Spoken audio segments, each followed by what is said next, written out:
Welcome to my channel. Like and subscribe for more videos like this. Marvel, starting with the 01 system.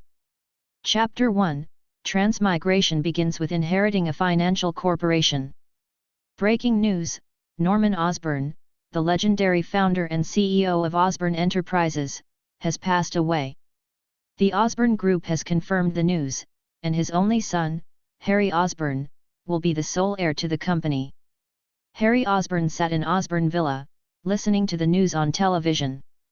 "I've actually traveled to the Marvel Universe and become the heir to the Osborn Corporation, Harry Osborn, the little Green Goblin." Harry's soul was originally an ordinary young man on Earth in the 21st century. One day, while he was watching the Tokusatsu series Kamen Rider 01, he suddenly traveled to another world for some unknown reason. Harry looked at his very handsome face in the mirror. And it's Harry from the Amazing Spider-Man. Judging from the news of Norman Osborn's death, this should be the start of the plot of the Amazing Spider-Man 2. The following plot involves Max Dillon, an electrician at Osborn Corporation, who accidentally falls into an electric eel battery while repairing wires. He is attacked by dozens of electric eels and mutates into a blue-skinned, electrically charged superhuman, who is also one of the famous villains in Spider-Man Electro. Because of this incident, Harry himself was framed and kicked out of the company. Now that he has transmigrated into Harry Osborn, and before this incident occurred, he naturally will not let the original plot unfold as it should. "Go and fetch Max Dillon, the wireman from Osborn Enterprises," Harry called the butler and gave the order. "Young master, your first internal meeting is about to begin. The vice president and the others will be here shortly," the butler said hesitantly. "I said immediately. Right now. Get Max Dillon here. Tell them if they don't see Max, they can pack their bags and get out." Harry slammed his fist on the table and shouted. "Yes, young master." Upon hearing Harry's words, the butler immediately became serious and walked outside. "Max is about to become Electro, and if we don't bring Max in now, it will have a significant impact on Harry. Max becomes Electro, is defeated by Spider-Man, and is then locked up in a mental hospital. Next, Harry will be framed and expelled from the company by the vice president of Osborn. Having lost his status as the heir to Osborn, he will have to resort to taking the unstable genetic spider venom due to the onset of his family's hereditary disease. In the end, he turned into the Green Goblin and couldn't even control his own mind. Harry is burdened by a family genetic disease and enemies within the company. He had to make changes, and the first step in those changes was to start with Electro Max Dillon. "Dillon, there's a problem with the circuitry in the genetic biology lab downstairs. Go take a look." At the Oscars building, electrical supervisor Smith pushes a black man out of an elevator. "But today is my birthday, everyone has left, why should I stay?" Max looked at Smith in disbelief. It was Smith's birthday, and he had already planned how to celebrate it after get off work. And who knows, maybe Spider-Man will come to celebrate his birthday later. No.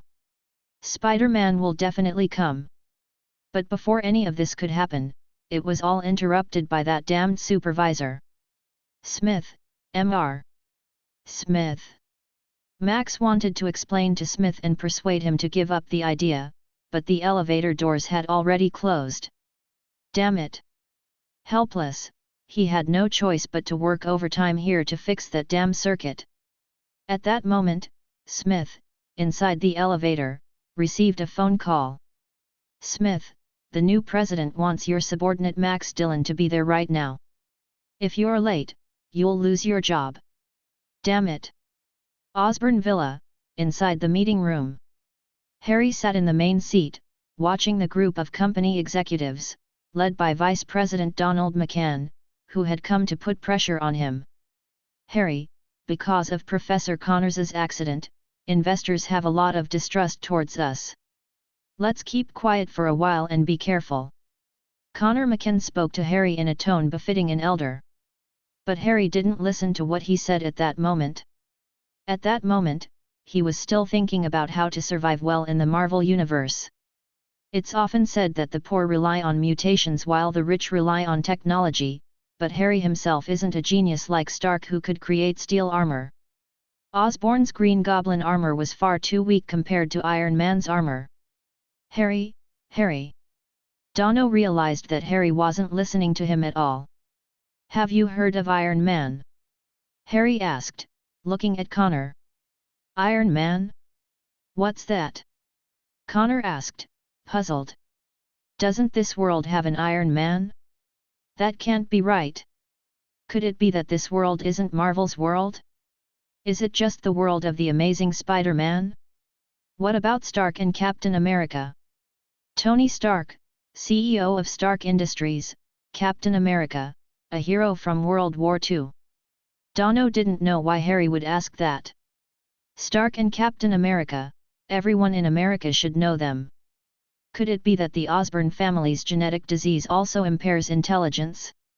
There's Tony Stark and Captain America, but no Iron Man. Harry thought to himself that he really needed to learn more about this world. This world is clearly in the Marvel universe, but it is completely different from the MCU universe he knows. Just then, the butler knocked on the door and entered, bowing to Harry and saying, "Young master, Max Dillon has arrived. Let him in." Max and Osborn Electric's manager, Smith, pushed open the door and entered. The people sitting inside were all senior executives from the Osborn Group. Max was very reserved, unsure why these important figures wanted to see him. Max Dillon. Harry stood up and gave Max a warm hug when he saw him arrive, a hug for the reserved black man. "Hello, do you know me?" Max was taken aback by Harry's enthusiasm, and his already nervousness made him even more incoherent. "Of course, Max Dillon, electrical engineering genius, you designed Osborn's new electric energy project. I also know that today is your birthday. Happy birthday, Max," Harry said very sincerely. Although Max later became a villain, it was due to the actions of the higher UPS at the Osborn Corporation. Originally, he was just a genius who craved recognition from others. "You actually know my birthday?" Max was incredulous. "How could someone as important as you know the birthday of someone as insignificant as me?" No, you're nobody, you're a true genius, Max."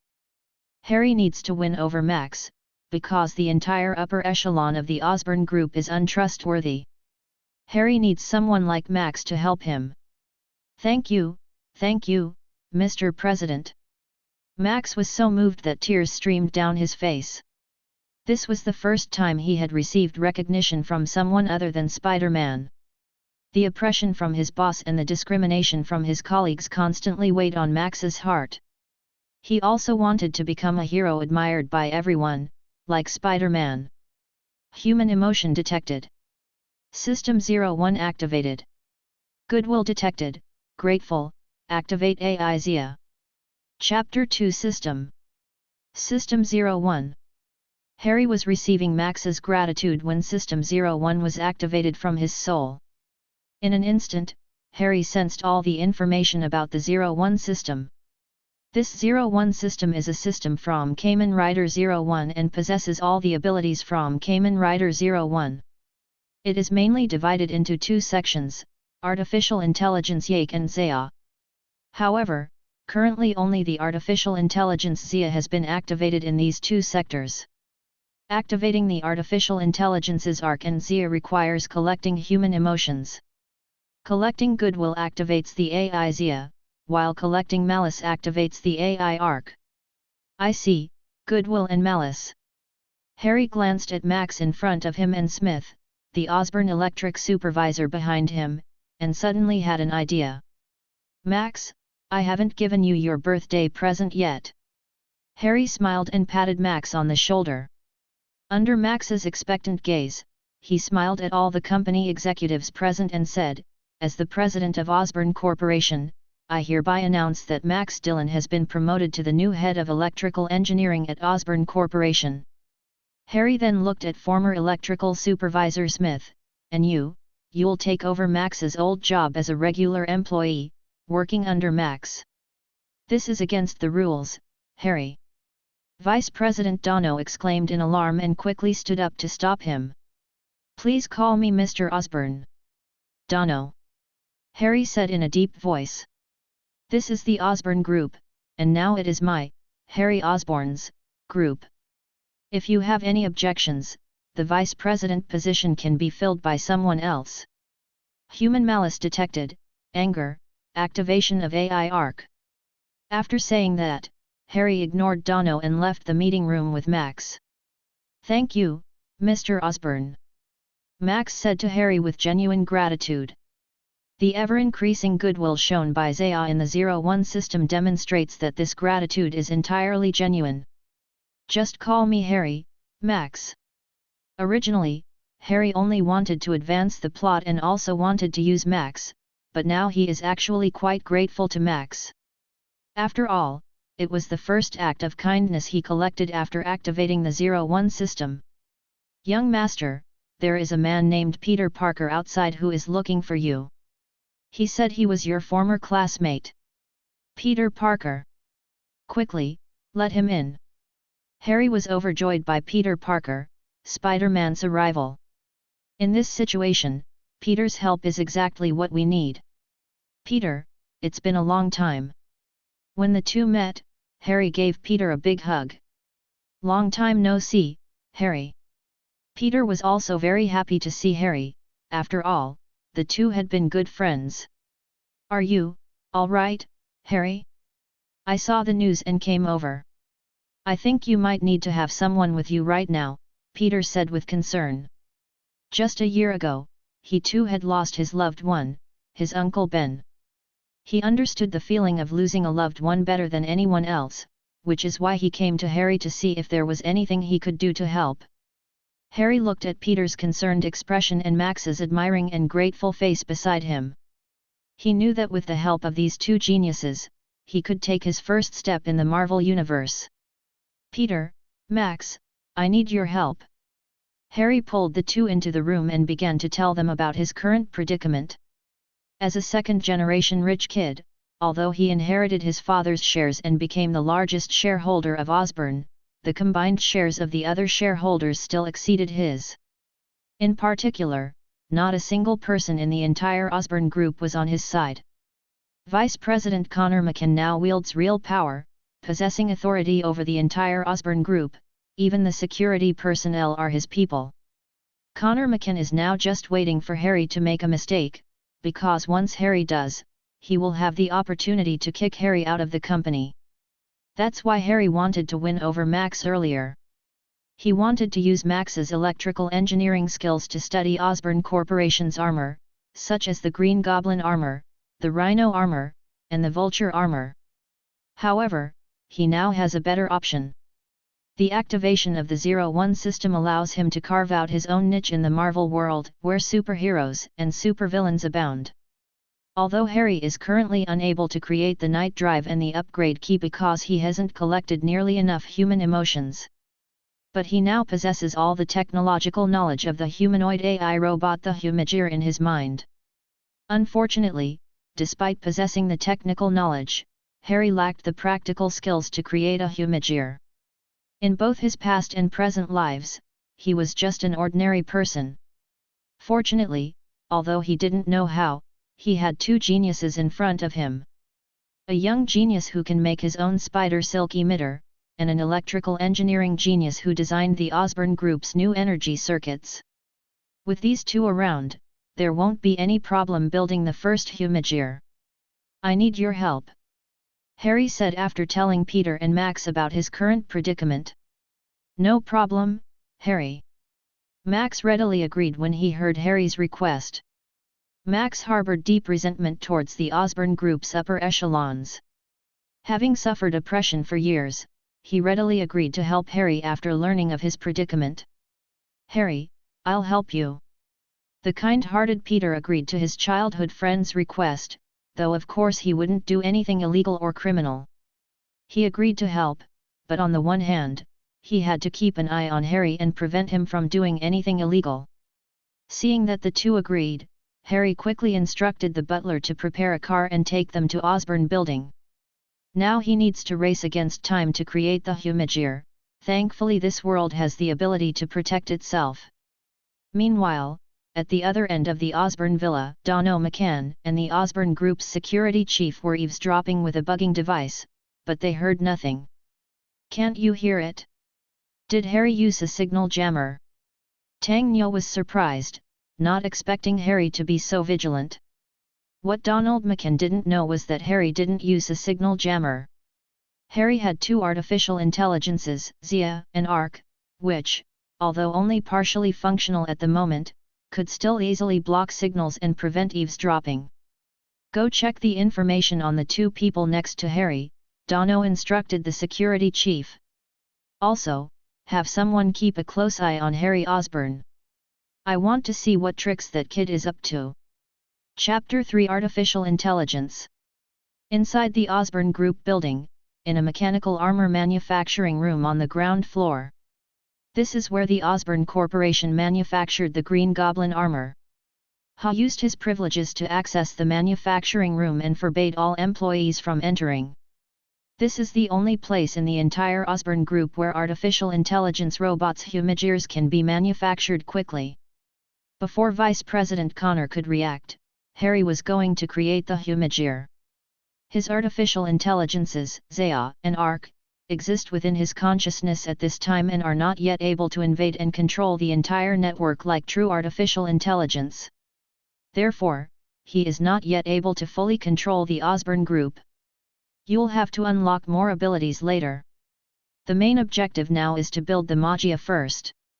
On one hand, you can use Humagears to fight and protect yourself, on the other hand, you can use Humagears to gain more human emotions and unlock more abilities of the artificial intelligences Ark and Zea.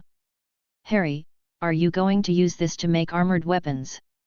Peter looked at Harry with a serious expression. He had followed Harry all the way here and had seen powerful mechanical armor and various weapons. These armors and weapons are extremely dangerous. If they fall into the hands of bad people, they will cause destruction to the world, and many more people will be injured or killed as a result. This is not what Peter wanted to see. Armored weapons? No, no, no. Harry shook his head and walked to the computer controller. He quickly drew a design draft using the computer, demonstrating his proficiency in its operation. "This is a robot." Max, who had experience in electrical engineering, was the first to react. "That's right, an artificial intelligence robot, a Humagear." Harry smiled and looked at Peter and Max, saying, "That's what I want to create. It is equipped with artificial intelligence and has the ability to think for itself and understand the outside world." Self-thinking? External cognition? Can a robot really do that? Peter and Max looked at Harry in disbelief. The Humagears represent the future of humanity. Their blueprints are right here. Let's create the future together. The design was right in front of Peter and Max. No matter how skeptical they were, the two, with their adventurous spirit, wanted to try to make it. Peter and Max did the work, while Harry provided technical guidance from the sidelines. Although Harry lacked the ability to use his hands, all his knowledge about Humagears was in his mind. On the other side, after learning that Harry Osborn, along with Peter and Max, had requisitioned the underground armored machinery manufacturing room, the Osborne security chief immediately reported the matter to Vice President Connor. "What? That kid Harry has requisitioned the armored machinery manufacturing room?" Connor roared in fury upon hearing this. This armored machinery manufacturing room contains all of the Osborne Group's core technologies, which are the Osborne Group's most important assets. If anything inside is lost, it would be a major loss for the Osborne Group. For Connor McCann, who considered himself the true mastermind of the Osborne Group, the loss of the Osborne Group was a loss for him. Furthermore, the armor inside is extremely dangerous. If Harry discovers something inside, it could ruin Connor's plans to rise to power. Go to the Armored Machinery Research Lab and sabotage Harry Osborn's plans. Connor clenched his fist and gave the order to the security chief. Meanwhile, inside the armored machinery manufacturing room, Harry watched Peter and Max build the Humajir without any urgency. He had already put Zea in charge of the entire armored machinery manufacturing room system. Unless forced open by force, the security door could not be opened from the outside. Moreover, he wasn't afraid if Vice President Connor and the security chief tried to force their way in. Peter Parker, aka Spider-Man, is here. He can't possibly stand by and let them use force against him. If Harry can hold them off and create the Humajir, he won't need Peter, he can deal with Donald and the others on his own. And that completes the robot. With the assembly of the last part, the artificial intelligence robot Humajir was successfully created. Peter and Max are quite capable with their hands. With the blueprints and Harry's guidance, they finished the project in just over an hour. The robot is finished, but how do we integrate artificial intelligence?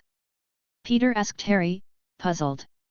The design drawings only show the manufacturing of Humajirs, without any mention of integrating intelligent systems. This is the most important point. Robots are easy to manufacture, but artificial intelligence is the most difficult. There are only a handful of people in the world who can create artificial intelligence. No rush, now it's my turn. Harry smiled slightly, connected the Humajir to the computer via a special data cable. The computer contains data that he uploaded in advance using the artificial intelligence Zea. Now he just needs to download the data to the Humajir. Actually, the Humajirs should have used a data key to download the data, but Harry doesn't have the ability to create a key yet, so he can only use the computer for now. The downside is that the download speed is a bit slow.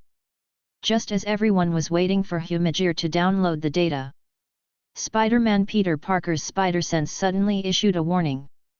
Watch out! Peter Parker jumped up and stood in front of Harry and Max. With a loud bang, the security door to the armored machinery manufacturing room was violently broken open. Broken parts flew everywhere, but luckily Spider-Man Peter Parker was there. Before Harry and Max could react, Peter flicked away the broken, flying parts. Oh, my dear Harry, what games are you playing here? Vice President Connor McKen entered through the breach in the security door, accompanied by the head of security and 3 fully armed men. As soon as Tang Nyo entered, he saw the artificial intelligence robot Humajir uploading data. It's dangerous for a little kid to play with robots. Give me the things and let me do them for you. Connor's eyes lit up when he saw the robot, even though he didn't know its specific function or abilities.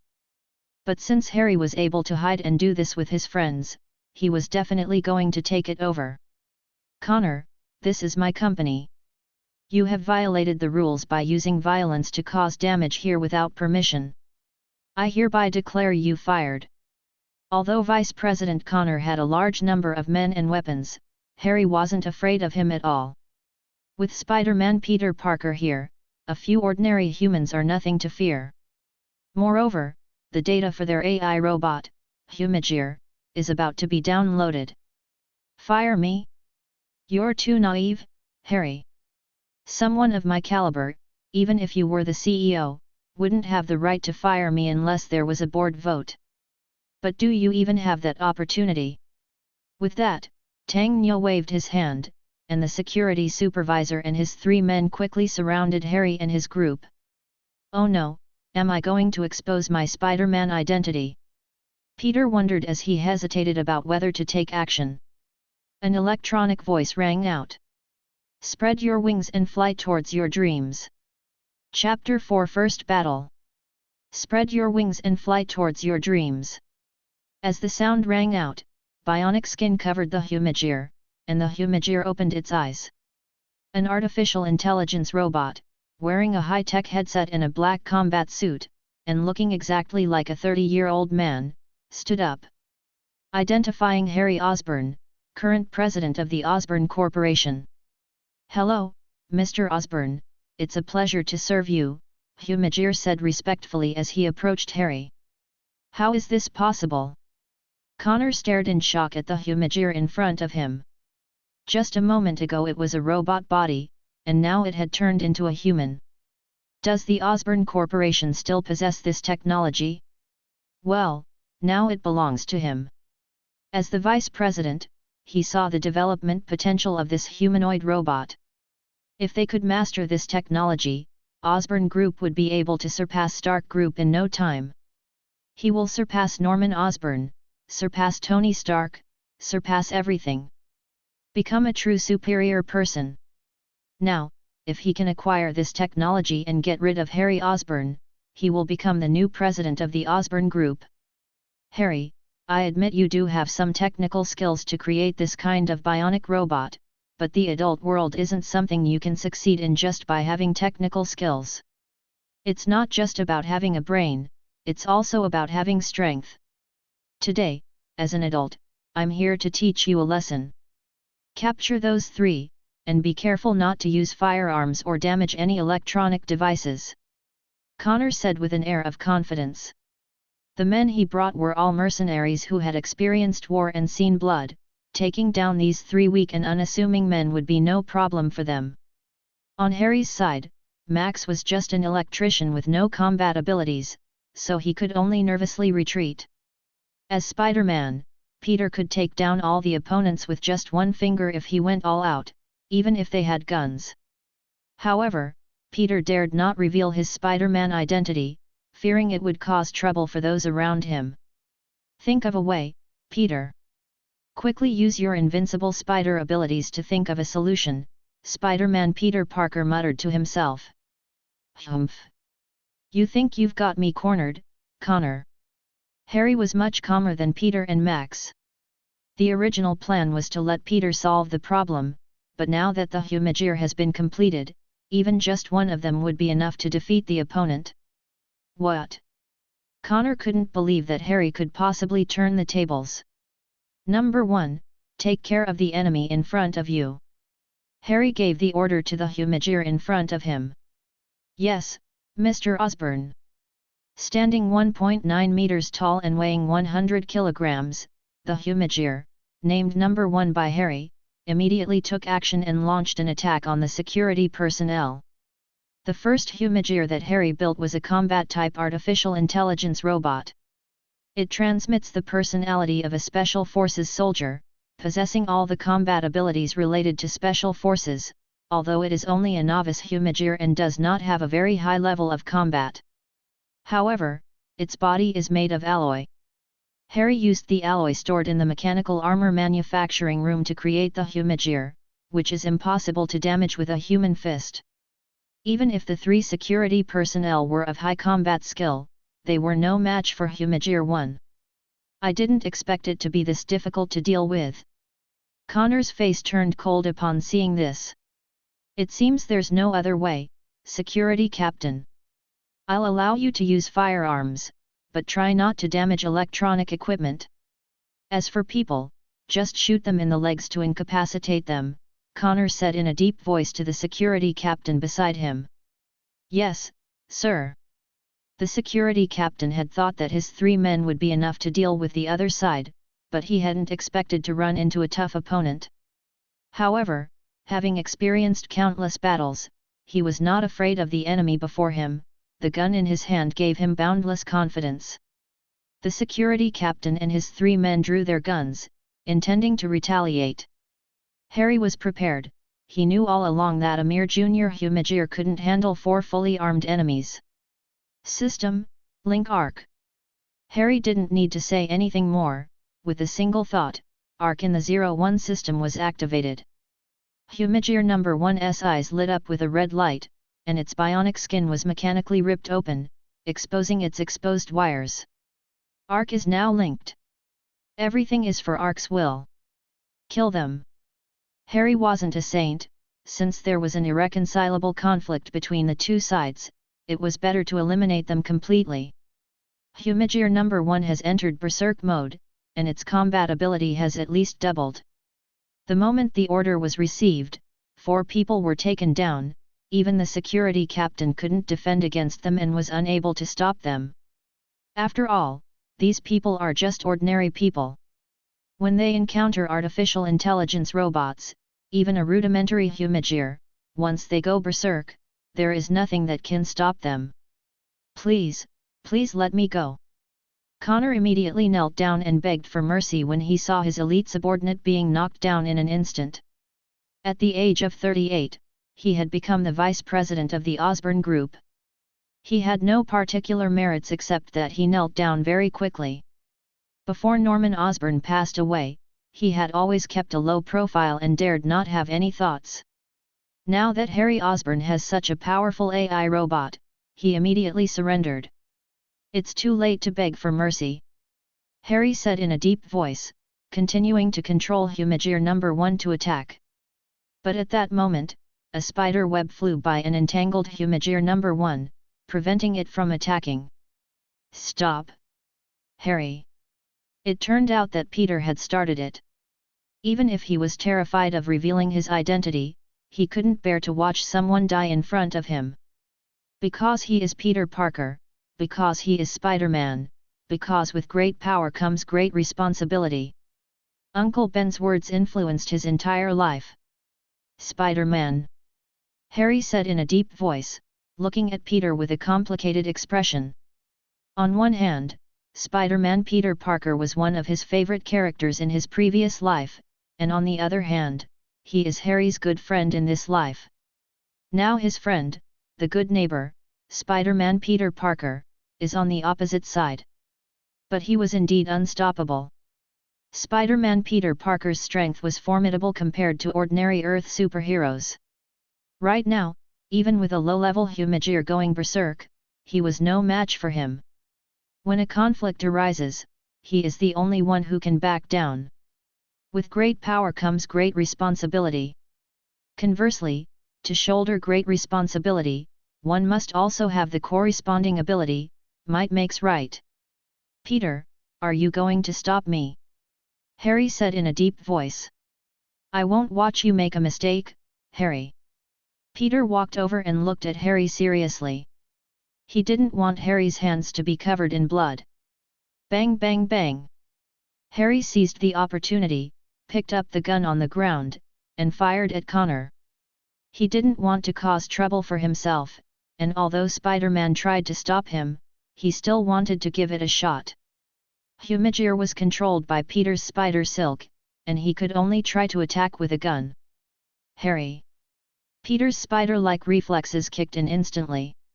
He moved with incredible speed, grabbing Vice President Connor and dodging the bullets as he flew away. You can go now. After Spider-Man Peter landed, he told Connor to leave quickly. Upon hearing this, Connor quickly fled the area. A lot had happened there, and he had learned a lot of information, including that Spider-Man was Peter Parker. Harry knew this, and Peter knew it too. But Peter let Connor go, because Connor knew his identity, so he didn't take Connor to the police station. This is the tragedy of superheroes' actions. Too many concerns. Harry will never become a superhero. Chapter 5 Eliminate the weeds at the root. After Peter released Connor, he wanted to have a talk with Harry about the future of the Humagears. Peter was unwilling to help Harry build AI robots anymore because he discovered that AI robots could be used as weapons. Peter couldn't stop Harry from building them, but he wanted to advise Harry to think carefully. Manufacturing weapons is not illegal in the United States. For example, the well-known Stark Industries is a military-industrial complex. The Osborne Corporation also has collaborations with the military. For example, the Green Goblin aircraft and human enhancement agents were invested in by the military. But a weapon is still a weapon, and once it's made, it can cause too much damage. How could Harry possibly listen to Peter Parker's talk? He simply made up an excuse to send Peter away. Spider-Man is Peter Parker. Max was in a state of shock after being hit by a series of blows. It wasn't until Peter left that he realized Peter Parker was his idol, Spider-Man. Max hurriedly tried to chase after him to find his idol. But Harry couldn't let him go. The novice Humagear was a combat-type AI robot that knew nothing about electronics manufacturing and couldn't help him create more AI robots. He himself was just an ordinary person, and he also suffered from a hereditary disease. At this time, Max was his only support. I have to go find him. He's my idol, Spider-Man, the most admired hero in New York City, a big shot. No, Max, listen to me. You are the real big shot. Look at the Humagear you created. Its power easily knocked down 4 fully armed warriors. And this is just the beginning. Humagears are the future of humanity. And you, who created the Humagears, are the true big shot in New York City, in the whole of America, and in the whole world. Come on, Max, the future is yours to create. Harry spoke with such passion that he almost believed himself. Max Dillon, who had been ostracized for years, was instantly energized by these words, as if he had been injected with adrenaline. That's right. You're right, Mr. Osborn. I'll listen to you. Let's create the future together. Max rapidly created Humagears, while Harry used a chainsaw to cut the web Spider-Man had used to trap Humagear number 1. Humagear number 1 has now exited its berserk state and returned to normal under Harry's control. Harry had Humagear number 1 lead the ground security personnel out and kill them all. Since they had attacked him, he certainly couldn't keep these people around. After killing the security personnel, Humagear received Harry's orders to change into security guard uniforms and go to the underground parking garage to kill Vice President Connor. Although Harry is the president of the Osborn Corporation, his position is largely undeserved. The entire Osborn Corporation is now controlled by Connor. Therefore, he needs to eliminate the root of the problem. Harry had already discovered through AI-powered surveillance that Peter had released Connor. He found it unbelievable, but then he thought that Spider-Man Peter was just that kind of person, too soft-hearted. Connor is currently located in the underground parking garage. Connor sat in the driver's seat of his luxury car, gripping the car keys tightly, his heart filled with excitement and nervousness. His eyes flickered, revealing a sense of determination and urgency. At this moment, all he wanted was to escape this place as quickly as possible, away from any potential dangers and obstacles. Only then could he safely plan his next move, arranging for more armed men to eliminate Harry Osborn. For Connor, robotics technology is of paramount importance. It concerns not only his personal interests and status, but also his future development and ambitions. He is determined to master this technology, no matter the cost. With the roar of the engine, Connor stepped on the gas, and the car sped off into the distance. His thoughts raced like the wheels of a car, imagining how wonderful it would be to become the president of the Osborn Group. But at that moment, the Humagear descended from the sky and jumped onto the car's windshield. Ah! Connor screamed as Humagear punched through the glass, shattered it, and dragged him out by the neck. Everything is in accordance with Ark's will. In a state of extreme terror, Humagear snapped his neck. Just now I was fantasizing about a future superhuman, but now I can't. After killing Connor, the Humagears arrived at the armored laboratory. Of course, Connor's body was piled up with the bodies of the security personnel. We'll destroy the evidence when we have more time later. More than 3 hours later. Inside the armored laboratory, Harry was racing against time to create a Humagear. The first 3 Humagears were all combat-type Humagears.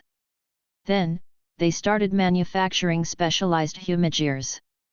With electronic specialized Humagears and manufacturing Humagears, they could manufacture more Humagears.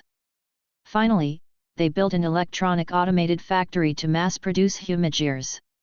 Once he has tens of thousands of Humagears, he can use them to earn emotion points and activate more of the abilities of the AIs Ark and Zea. For example, the most important electronic 3D printing room is used to manufacture the 01 driver and the sublimation key, which are essential for him to transform into Kamen Rider 01. Only then can one have the basic ability to protect oneself in this world. You have to understand that this world is full of superheroes and supervillains, and no matter how many low-level Humagears there are, it won't be enough. When he transforms into Kamen Rider, that's when he truly begins to take control of his life and his future. Chapter 6 Shareholders and Number 039, Meeting. Inside a large, secret experimental base on the outskirts of New York City.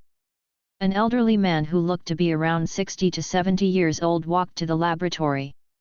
His face was sharp and piercing, like an eagle, yet he also possessed a polite and courteous demeanor, just like a gentleman. "How are the genetic modification experiments going, Dr. Moss?" he asked a thin, middle-aged man. "Mr. Phils, the genetically modified animal experiments have been very successful. Human trials can now begin," Dr. Moss said softly, somewhat afraid of the old man before him. This old man has lived from the 1930s to the present day, experienced major historical events, and even had a cooperative relationship with Red Skull, the famous nemesis of Captain America during World War II. He is the villain hidden behind the scenes, gentleman Gustav Phils. Gustav spent his entire life researching how to create the perfect Captain America serum. He had worked very closely with Norman Osborn, and was involved in the appearance of the Lizard Man in New York City. Now that Norman Osborn is dead, Gustav has assembled a new team to conduct the research. This includes the creation of exoskeletons and mechanical armor, as well as experiments on genetically modified animals. Inside the Osborn Group building on the other side. After a full day and night of labor, Harry and Max stopped. On the one hand, 10 Humagears have been produced so far, and on the other hand, the materials here are running low, so more materials are needed. "Max, my friend, you've worked hard. Go back and rest now." Harry gently patted Max on the shoulder. "No, it's all right, Mr. Osborn. I'm not tired, I can still work." Max was very excited.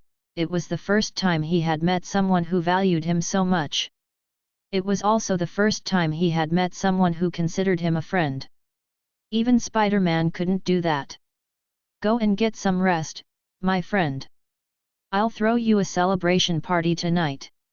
You're the most important person in the company, so don't be late." In his previous life, he was a corporate slave, and he even believed that if he wanted his employees to be motivated, they needed plenty of food and rations. The ability to make grand promises is a fundamental skill for a qualified CEO. "Thank you, my friend." Max excitedly hugged Harry tightly. Then, turning back every 3 steps, he left reluctantly. Ring ring. Just as Max left, a phone call came in, and Harry took out his phone. "Who?" "It's me, Mr. Osborn.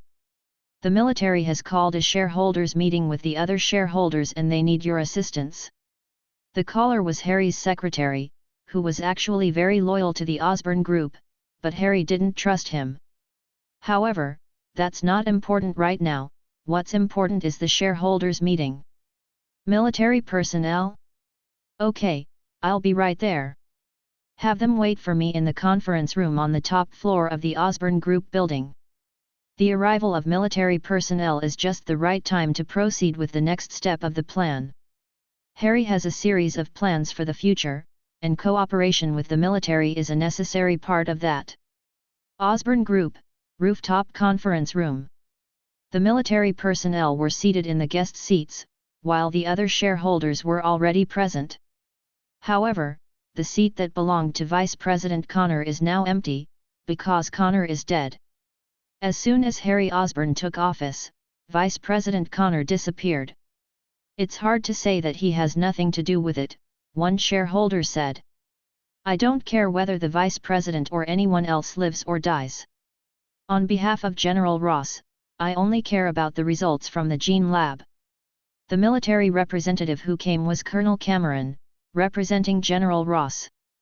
Captain America's Super Soldier Enhancement Program has yet to make a breakthrough. The military started investing in it 10 years ago, and now that Norman Osborn is dead, General Ross is very concerned about whether the program can continue and whether it can make any progress. "Hello, Colonel from the military." Harry walked in from outside, followed by 10 Humagears. "I am Harry Osborn," Harry said as he sat down in the head seat of the president's office. Colonel, I'd like to speak with General Ross personally about your question. General Ross is very busy and doesn't have time to play children's games with you. Colonel, I advise you to consult General Ross first, because you have no say in what happens next. Upon hearing this, Colonel Carmen didn't waste any words and immediately began contacting General Ross. As a soldier, he knew very well that if something was important, he should contact his superior first. General, the new president of the Osborne Group has something important to discuss with you. Hello, General Ross. Because it was on speakerphone, Harry was able to talk to it. What is it, Osborne brat? Harry wasn't angry at all, and replied with a smile, would it be convenient to make a virtual video call? Virtual video calling is a technology that many large companies, governments, and the military are using to facilitate meetings. Once in use, General Ross will project the scene and be able to see everything on the ground. Then let's see what important business you have. If it's just bluffing, you know the consequences. General Ross was in a bad mood lately because he had failed to catch the Hulk multiple times. The virtual projection was quickly activated, and General Ross appeared on the scene as if he were there in person. General Ross, the super soldier program has failed countless times since Captain America's time, and the military has never been able to replicate it. In my opinion, the super soldier program is outdated. I have a better alternative: the artificial intelligence robot Humagear. Chapter 7 General Ross. Artificial intelligence robots. That's right. Harry nodded and snapped his fingers lightly. A Humagear behind him stepped forward, connected to the computer in the conference room, and began projecting a video. The first one I'll introduce is the basic Humagear. It's equipped with artificial intelligence, possesses self-awareness and the ability to think about the outside world, and is a humanoid AI robot that combines combat and other functions.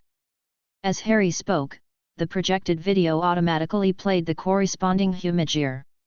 These include combat-type Humagears, medical-type Humagears, and some logistics and manufacturing-type Humagears, which can almost completely replace human work. Even stronger than humans. Excellent, very good, very interesting. General Ross could tell at a glance that artificial intelligence robots were a technology with great development potential, exactly what the military needed. Osborne boy, what's your name? Harry, Harry Osborne, General Ross. Harry answered calmly, confident that the military had taken notice of his Humagear. Harry, these AI robots are very functional, but their combat capabilities are somewhat weak. General Ross highly values combat capabilities, so he has always been at the forefront of researching the super soldier program and recreating the Captain America serum. Having witnessed the Hulk's abilities, he looks down on these rudimentary Humagears. General Ross, don't rush. Now I'll introduce you to the second form of the Humagear, the Magia. Harry snapped his fingers again, controlling the Humagear to switch the projected video. If a basic Humagear is implanted with a biological program upgrade key, it will upgrade into a Magia form with special abilities. Its strength ranges from 5 to 25 tons, and it also has extraordinary abilities.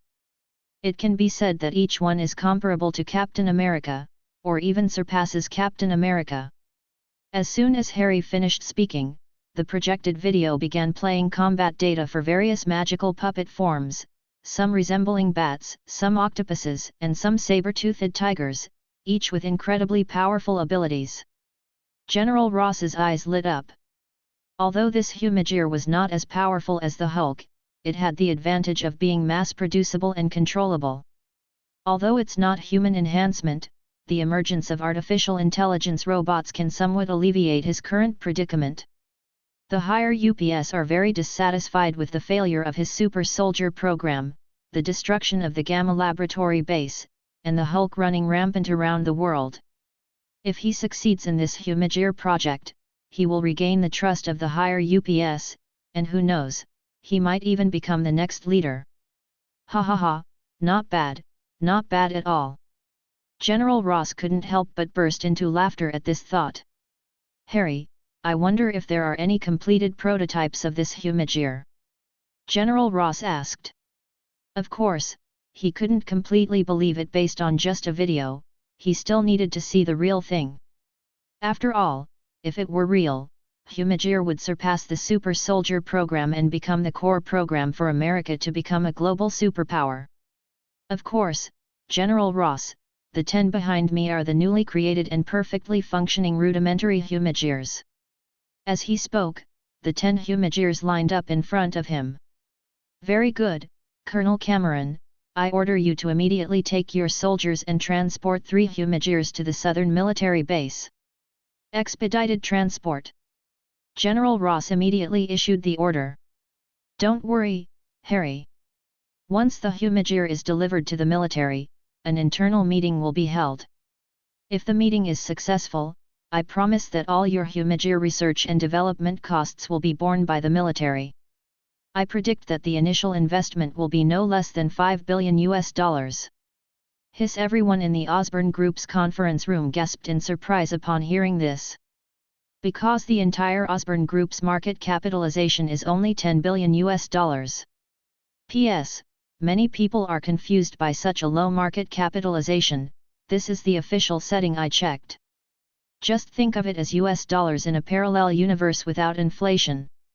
This initial investment is already equivalent to half the value of the Osborne Group. Moreover, this is only the beginning. If it goes further, the next investment will not be less than this amount. This person, only 18 years old and just graduated from high school, has already accomplished what others cannot achieve in a lifetime.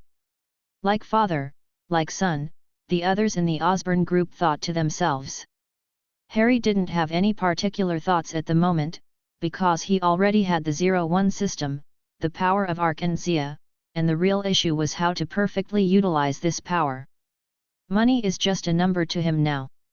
Thank you very much, General Ross. I look forward to our next call. After speaking, General Ross ended the projector call. He needed to report the matter immediately and convene an internal review meeting.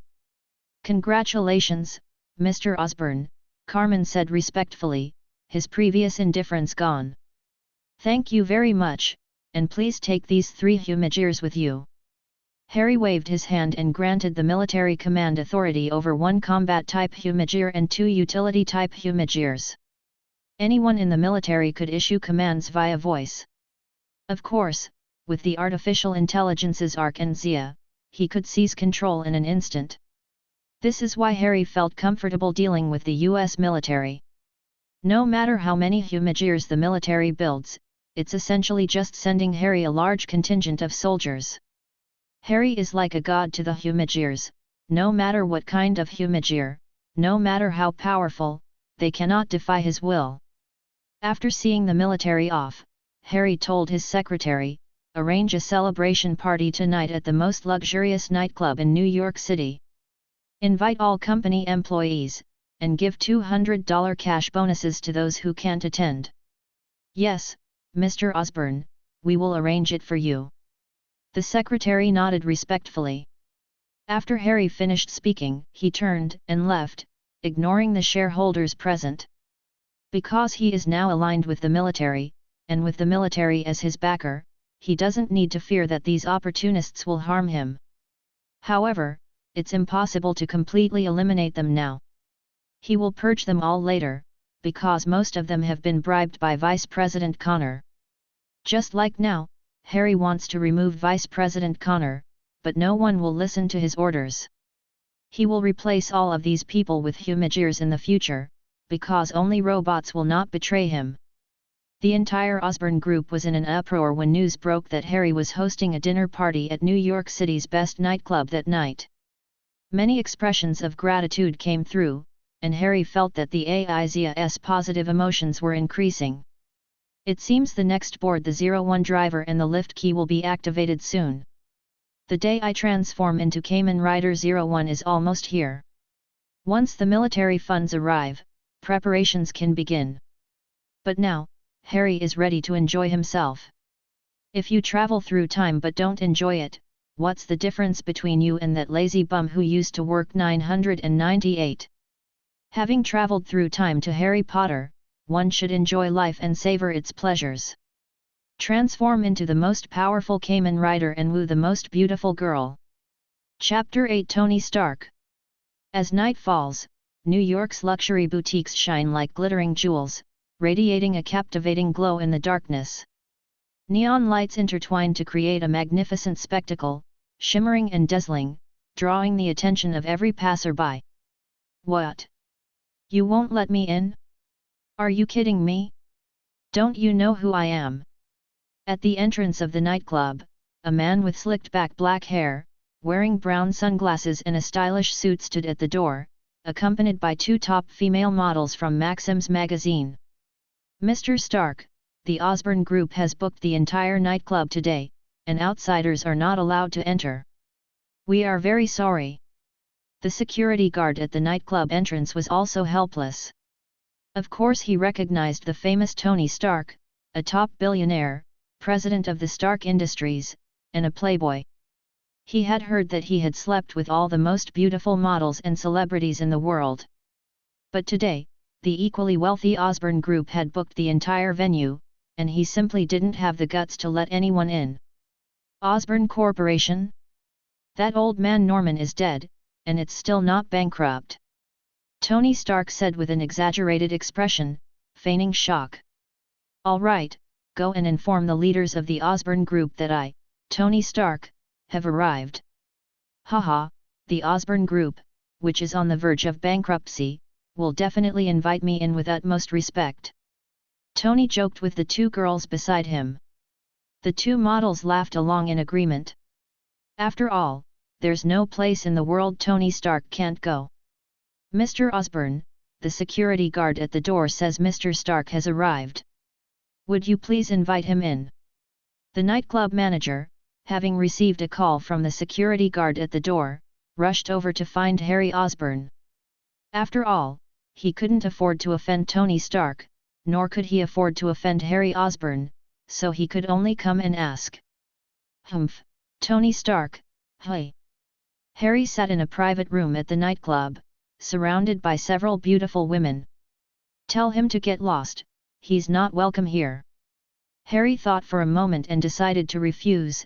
After all, Stark's presence would interfere with his attempts to pick up girls.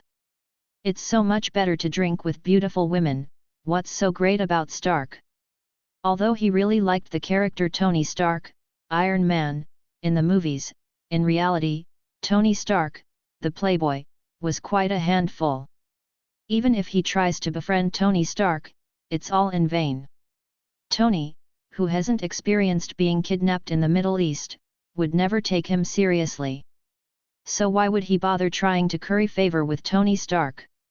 Although Harry said that, the nightclub management didn't dare to actually convey the message. They could only subtly have the security guards relay that the Osborne Group wasn't very welcoming. What? You won't let me in? Tony Stark's face looked as if he'd eaten shit. This was the first time in his life he had been rejected. He never expected that someone would be unwelcoming to him. Even if they wouldn't let him in, Tony wasn't going to give up. After all, he had two supermodels with him, and leaving like this would be a loss of face. Here's a check for $100,000. Let me in, and I'll give you another check for $100,000 to take me to see the leaders of the Osborne Group.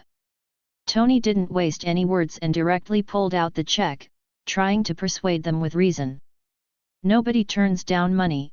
If so, then please add more money.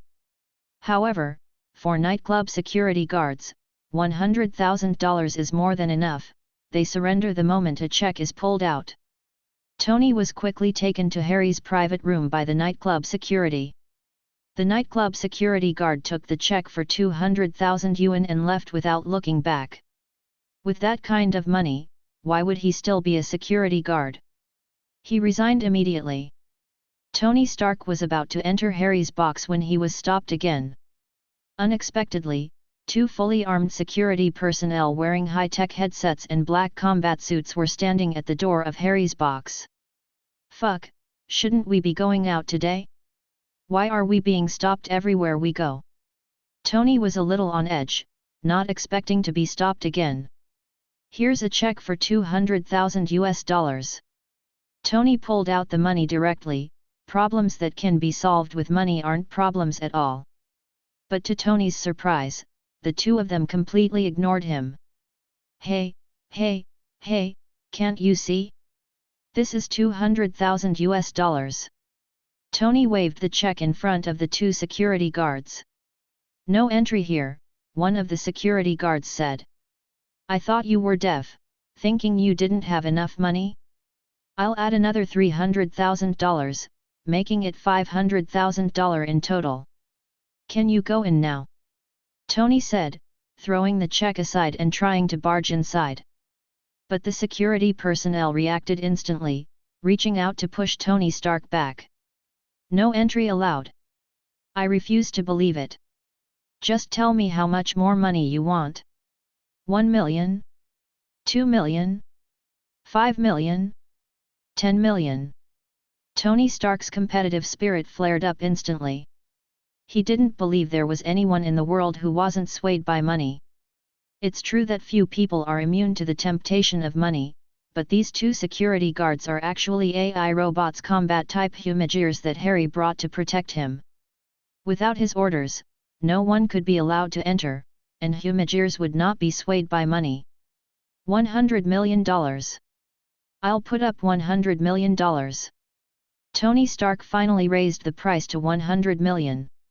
He was really into it. Although he usually spent money like water, he had never been this wasteful before. Let him in.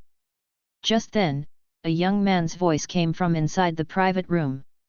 Please come in, Mr. Stark, the two Humagears said respectfully. I admire your spirit. If you're willing, you can come work for my company in the future. Even Tony admired the two of them for not being swayed by money. If he had security like that, he would feel very at ease.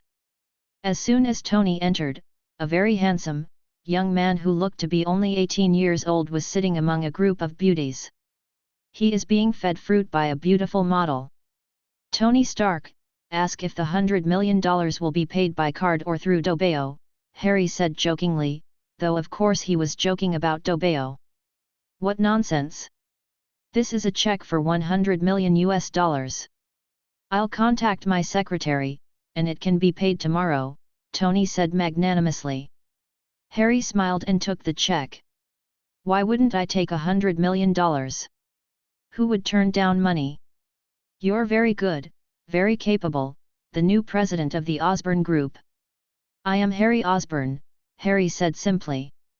Tony suddenly realized that Harry had been sent to foster schools since he was a child and had never gone out to high society with Norman Osborn. But Tony Stark had heard of the name, Norman Osborn's son. What's going on with those two at the door? Tony was still very curious about the two security guards. How could anyone be so loyal? Those two, didn't you realize?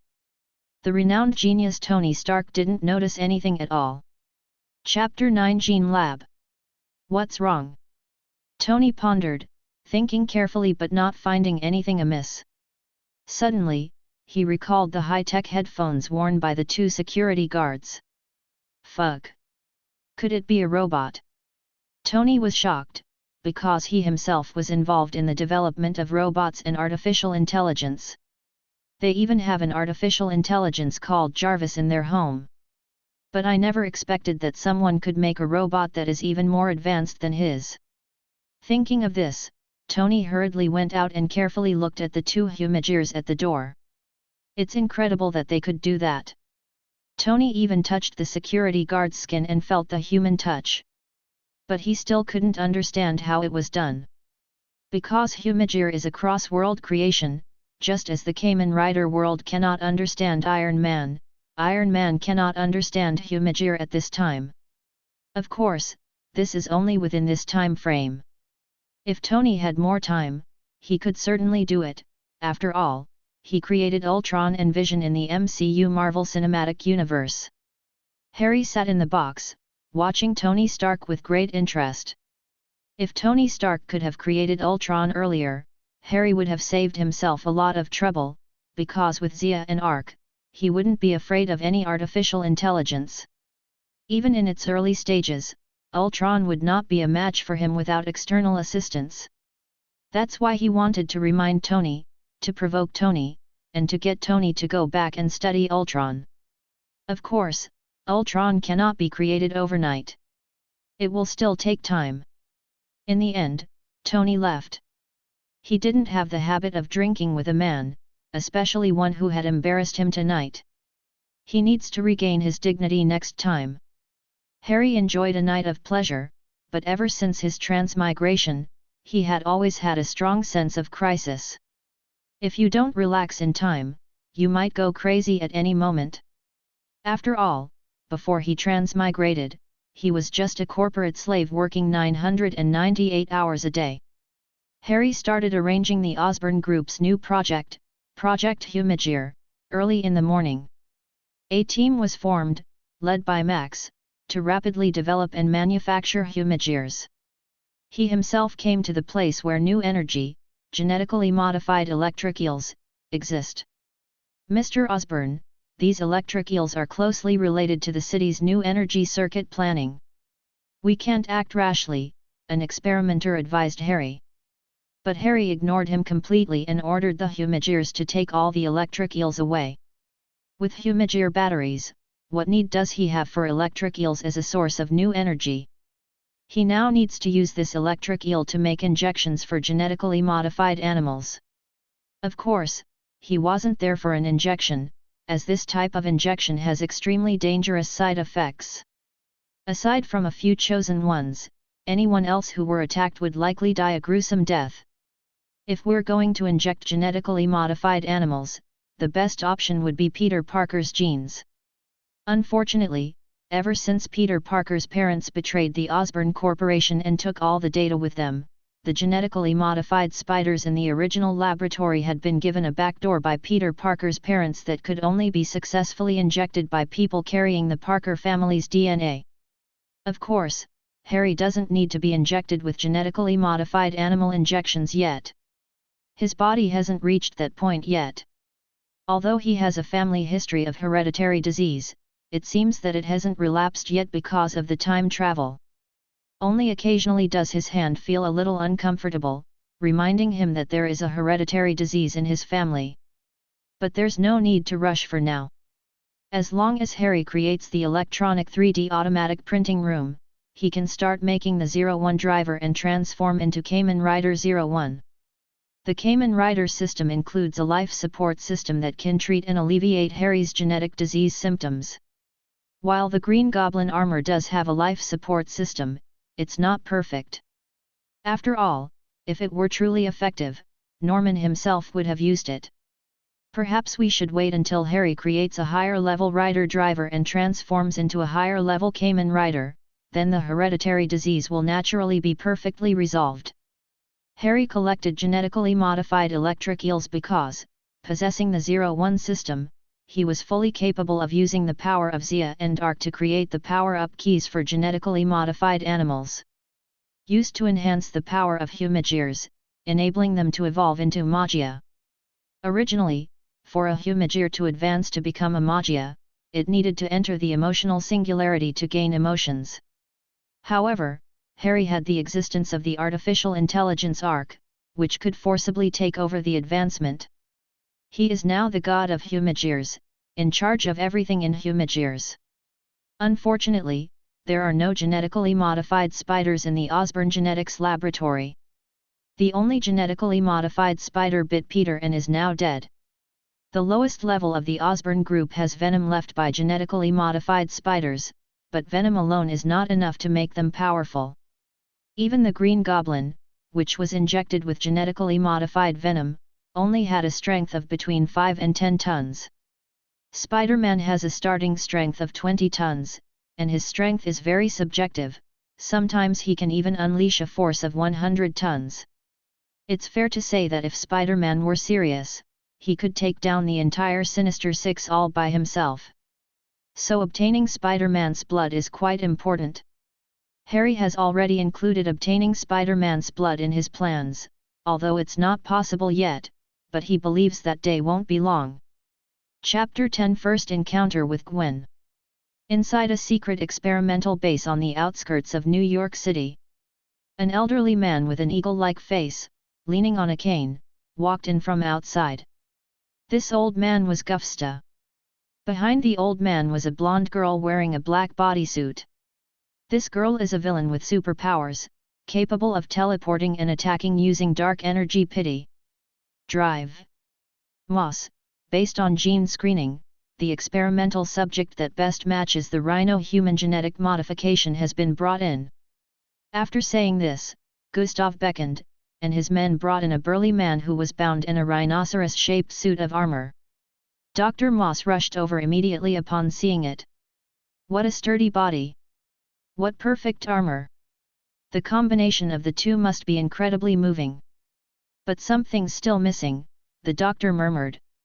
He stepped back and took a box from the lab. Inside the box were 6 genetically modified animal test kits of various colors.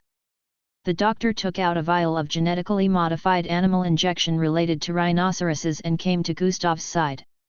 If you add this, I think it will be perfect. Ha ha ha ha. The doctor laughed maniacally. Gustav was very satisfied with the doctor's behavior, which was also his idea. He wants to create more supervillains to complete his plan. I believe his supervillain army will be assembled soon. Meanwhile, Peter Parker is in a dilemma these days. On one hand, he broke up with his girlfriend Gwen Stacy. Gwen told him last night that she might go to Oxford University in England, and he can't stop Gwen from pursuing her future. He had also promised Gwen Stacy's father, George Stacy, to stay away from Gwen, and his Spider-Man identity had already been exposed. Peter is very distressed because he doesn't know when his identity as Spider-Man will be revealed. He hasn't gone out to fight crime in the past 2 days, the urgency of his identity being exposed has reached its peak. Of course, this is just him worrying unnecessarily. Vice President Connor is already dead, so for the time being, his Spider-Man identity cannot be exposed. Max has a crush on him and idolizes him, so she won't reveal his identity, while Harry doesn't care about him at all. However, Harry was somewhat worried about one person, Gwen Stacy. Mr. Osborn, hello, what can I do for you? Gwen asked respectfully from the Osborn Group's president's office. After all, she was an employee of the Osborn Group. She still had to show Harry some respect. Please, have a seat.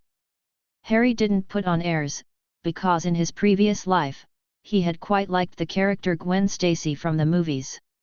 Of course, it wasn't the romantic kind of liking, just pure appreciation. You've probably heard about my relationship with Peter, Harry said directly. I am an old friend of Peter's. Yes, I know, Mr. Osborn, Gwen said with a smile. Just call me Harry. I heard you got a scholarship to Oxford University, is that right? No, it's just a possibility. There's another 14-year-old boy competing with me. It could be me, or it could be him, Gwen said honestly. Don't worry about Gwen, I know you are very talented. If you agree, the Osborn Group can sponsor your studies at Oxford University in England. Don't worry, this has nothing to do with personal feelings. You are exceptionally talented, aren't you? This. The sudden surprise left Gwen speechless for a moment. You can think about it first, Gwen. The Osborn Group will always have its doors open for you. Thank you, Mr. Osborn. I'll think about it first, and I need to discuss it with my family.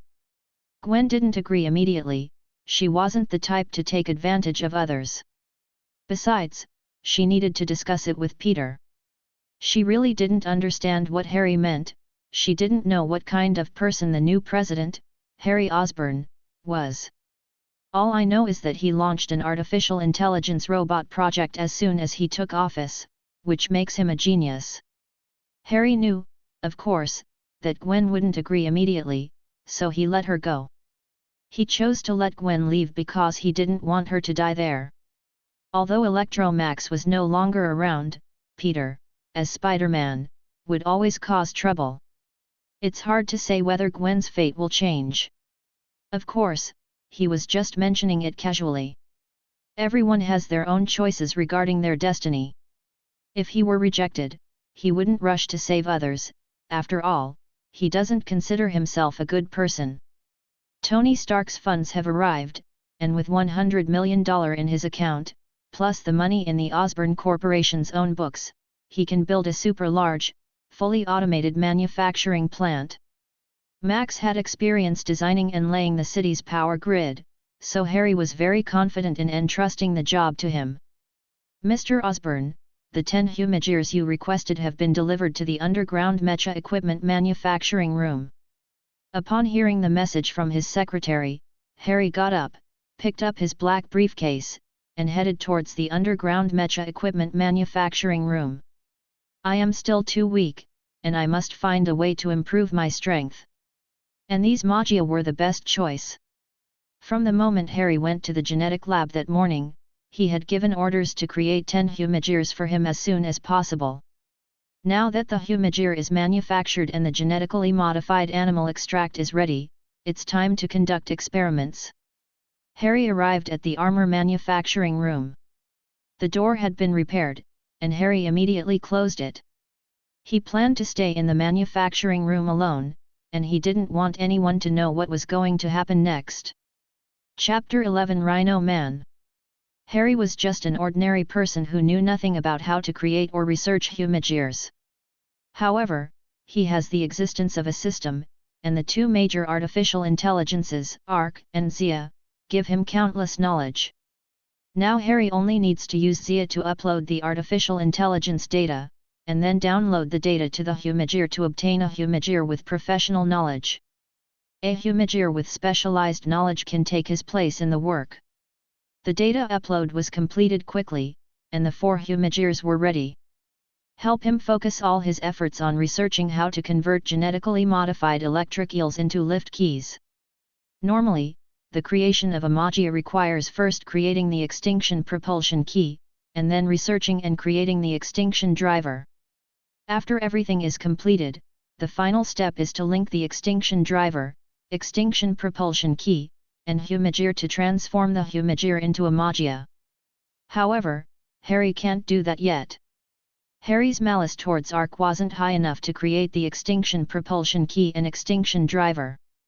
However, although the extinction propulsion key was not activated, Harry had to substitute the genetically modified electric eel. This experimental animal was also very powerful and no weaker than the animals that had gone extinct in the extinction propulsion key. If the gene-injected animal serum can be converted into an upgrade key, then it might be possible to forcibly link the Humagear with the power of Ark and upgrade it into a Magia. Harry took the tablet and started playing games in the chair, while the Humagears had already begun automatically researching and manufacturing ascension keys. Since I'm just idling around anyway, I might as well relax a bit. Another gene lab outside New York City. How did the experiment go? Gustav asked Dr. Moss. Sir, it seems there's a problem with the experiment. Dr. Moss looked at Gustav with some anxiety.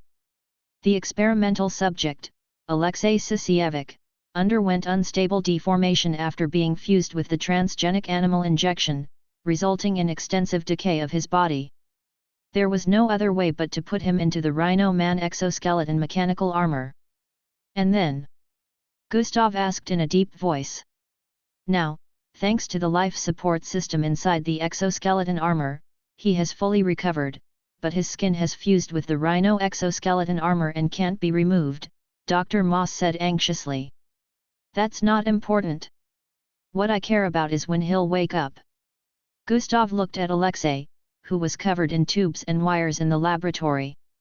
Should. Just then, a furious roar rang out. What have you done to me? Alexei Sisievic easily freed himself from the tubes and wires binding him. His entire body is made of machinery, and his body has been modified by animal testing injections, giving him immense strength and destructive power. He easily smashed through the laboratory's explosion-proof glass and arrived in front of Gustav and the doctor. A flash of dark energy appeared, and Pity instantly teleported in front of Gustav, remaining vigilant. Gustav, however, signaled to Pity to cease action. Alexei Sisievic, I don't think we are enemies. Gustav's voice was so gentle that it made people believe him without even realizing it. Who are you? How did I become like this? Alexei, you used to be just an ordinary gangster, spending your days robbing and stealing, and everyone could ride roughshod over you. But look at your invincible body now. With this body, you will become a real big shot in all of New York. No one can stop you, no one. Gustav seduced. That's right, I used to be a nobody, but now I have such great power, I will be famous throughout New York, throughout the whole of America. Alexei Sisievic looked at the exoskeleton armor on his body and felt the boundless power within him, and couldn't help but laugh out loud. Ha ha ha ha, I will become a real big shot. However, there will be someone who will stop you before you become famous in New York. Who is it? I'll crush him. Alexei Sisievic roared. That's an old friend of ours. You must have heard of his nickname, the little bug that roams among the skyscrapers of New York. Spider-Man. Spider-Man. That damn bug. It's always interrupting my money-making schemes. Alexei Sisievic was filled with hatred, having been caught by Spider-Man several times before when he was trying to commit crimes to make money. But I'm not the same Alexei Sisievic I used to be. I now possess invincible power, so I think I should change my name, to a name that will shake the heavens. I am Rhino. Rhino roared, get ready to die, Spider-Man. Meanwhile, Peter Parker was shopping with Gwen when his spider sense suddenly kicked in. Peter immediately looked around, but nothing happened. What's wrong, Peter? Gwen asked with concern. It's nothing, it's nothing. Maybe someone's been bad-mouthing me behind my back, Peter joked. That's right, you noticed that. Gwen immediately replied, going along with Peter's joke. Then the two looked at each other and smiled, their eyes immediately sparking a knowing smile. Despite many barriers between the two people who love each other, they can never be separated. Gwen, I want to be with you forever. Let's go to England together, Peter said earnestly. Peter, whose identity was discovered by Vice President Connor, was in a state of deep tension, always feeling that his identity would be exposed at any moment. If that's the case, then it's better to escape to England. Hearing Peter's words, Gwen was overjoyed and immediately hugged him. Peter, actually I didn't go to the interview yesterday, I chose to give up, Gwen said. You did this for me. Peter felt a mix of relief and guilt when he heard that Gwen hadn't gone to the interview, feeling that he had ruined Gwen's future. No, Peter, it's not just for you. Imperial University also called me and said I could attend a scholarship interview. I've been thinking about it. If I have a recommendation letter from the Osborne Group, the chances of getting accepted are pretty high. Besides, Imperial University is closer to home, and after everything that's happened, I want to spend more time with my mother, Gwen said earnestly. Imperial University. Then we can go to the same university. Peter also applied to Imperial University, and with his grades, he was good enough to get a scholarship. Chapter 12 Heroes always arrive last. Just as Peter was embracing Gwen and whispering sweet nothings to her, Rhino is rampaging through New York City, easily knocking over cars and trucks on the road. He can rob a jewelry store if he wants, or rob a bank if he wants. After grabbing the loot, he shouted, "Go tell Spider-Man, Rhino is waiting for him." The New York police arrived quickly, but they couldn't stop the Rhino's advance, bullets couldn't penetrate his exoskeleton armor. The police car that tried to block it was also knocked away. Judging from this, even the anti-riot squad couldn't stop the Rhino man. Unless the military deploys weapons of mass destruction, but this is in a city with too much population, no leader would dare to issue an order for large-scale weaponry. Everyone is now waiting for one person to arrive: Spider-Man, the good neighbor of New York City. And Spider-Man did not disappoint people's expectations, he arrived very quickly. While on a date, he heard chaotic sounds from the city streets, a cacophony of sirens and gunfire. He quickly put on his bodysuit and transformed into Spider-Man to come over. Gwen wanted to come along too, but Peter trapped her in place with his web. "Hey, Rhino, where are you at the zoo? Are you lost?" Spider-Man said provocatively as he jumped onto the car opposite Rhino. "Humph! You little bug! You'll be speechless in a minute." Rhino Man's eyes turned red when he saw Spider-Man, and he charged at him with a harsh threat. Spider-Man's agile body allowed him to easily dodge with a light leap. But the car he was in was destroyed, crushed to pieces by the rhinoceros. "My God, what did you eat? Or were you bitten by a rhinoceros? Enough with the nonsense, you little bug!" Rhino continued his attack on Spider-Man Peter. Peter, witnessing Rhino's destructive power, dared not confront him head-on. Although his abilities were immense, Spider-Man's strength, if unleashed at its full potential, far surpassed Rhino's. But Spider-Man is deeply cursed by Uncle Ben. With great power comes great responsibility.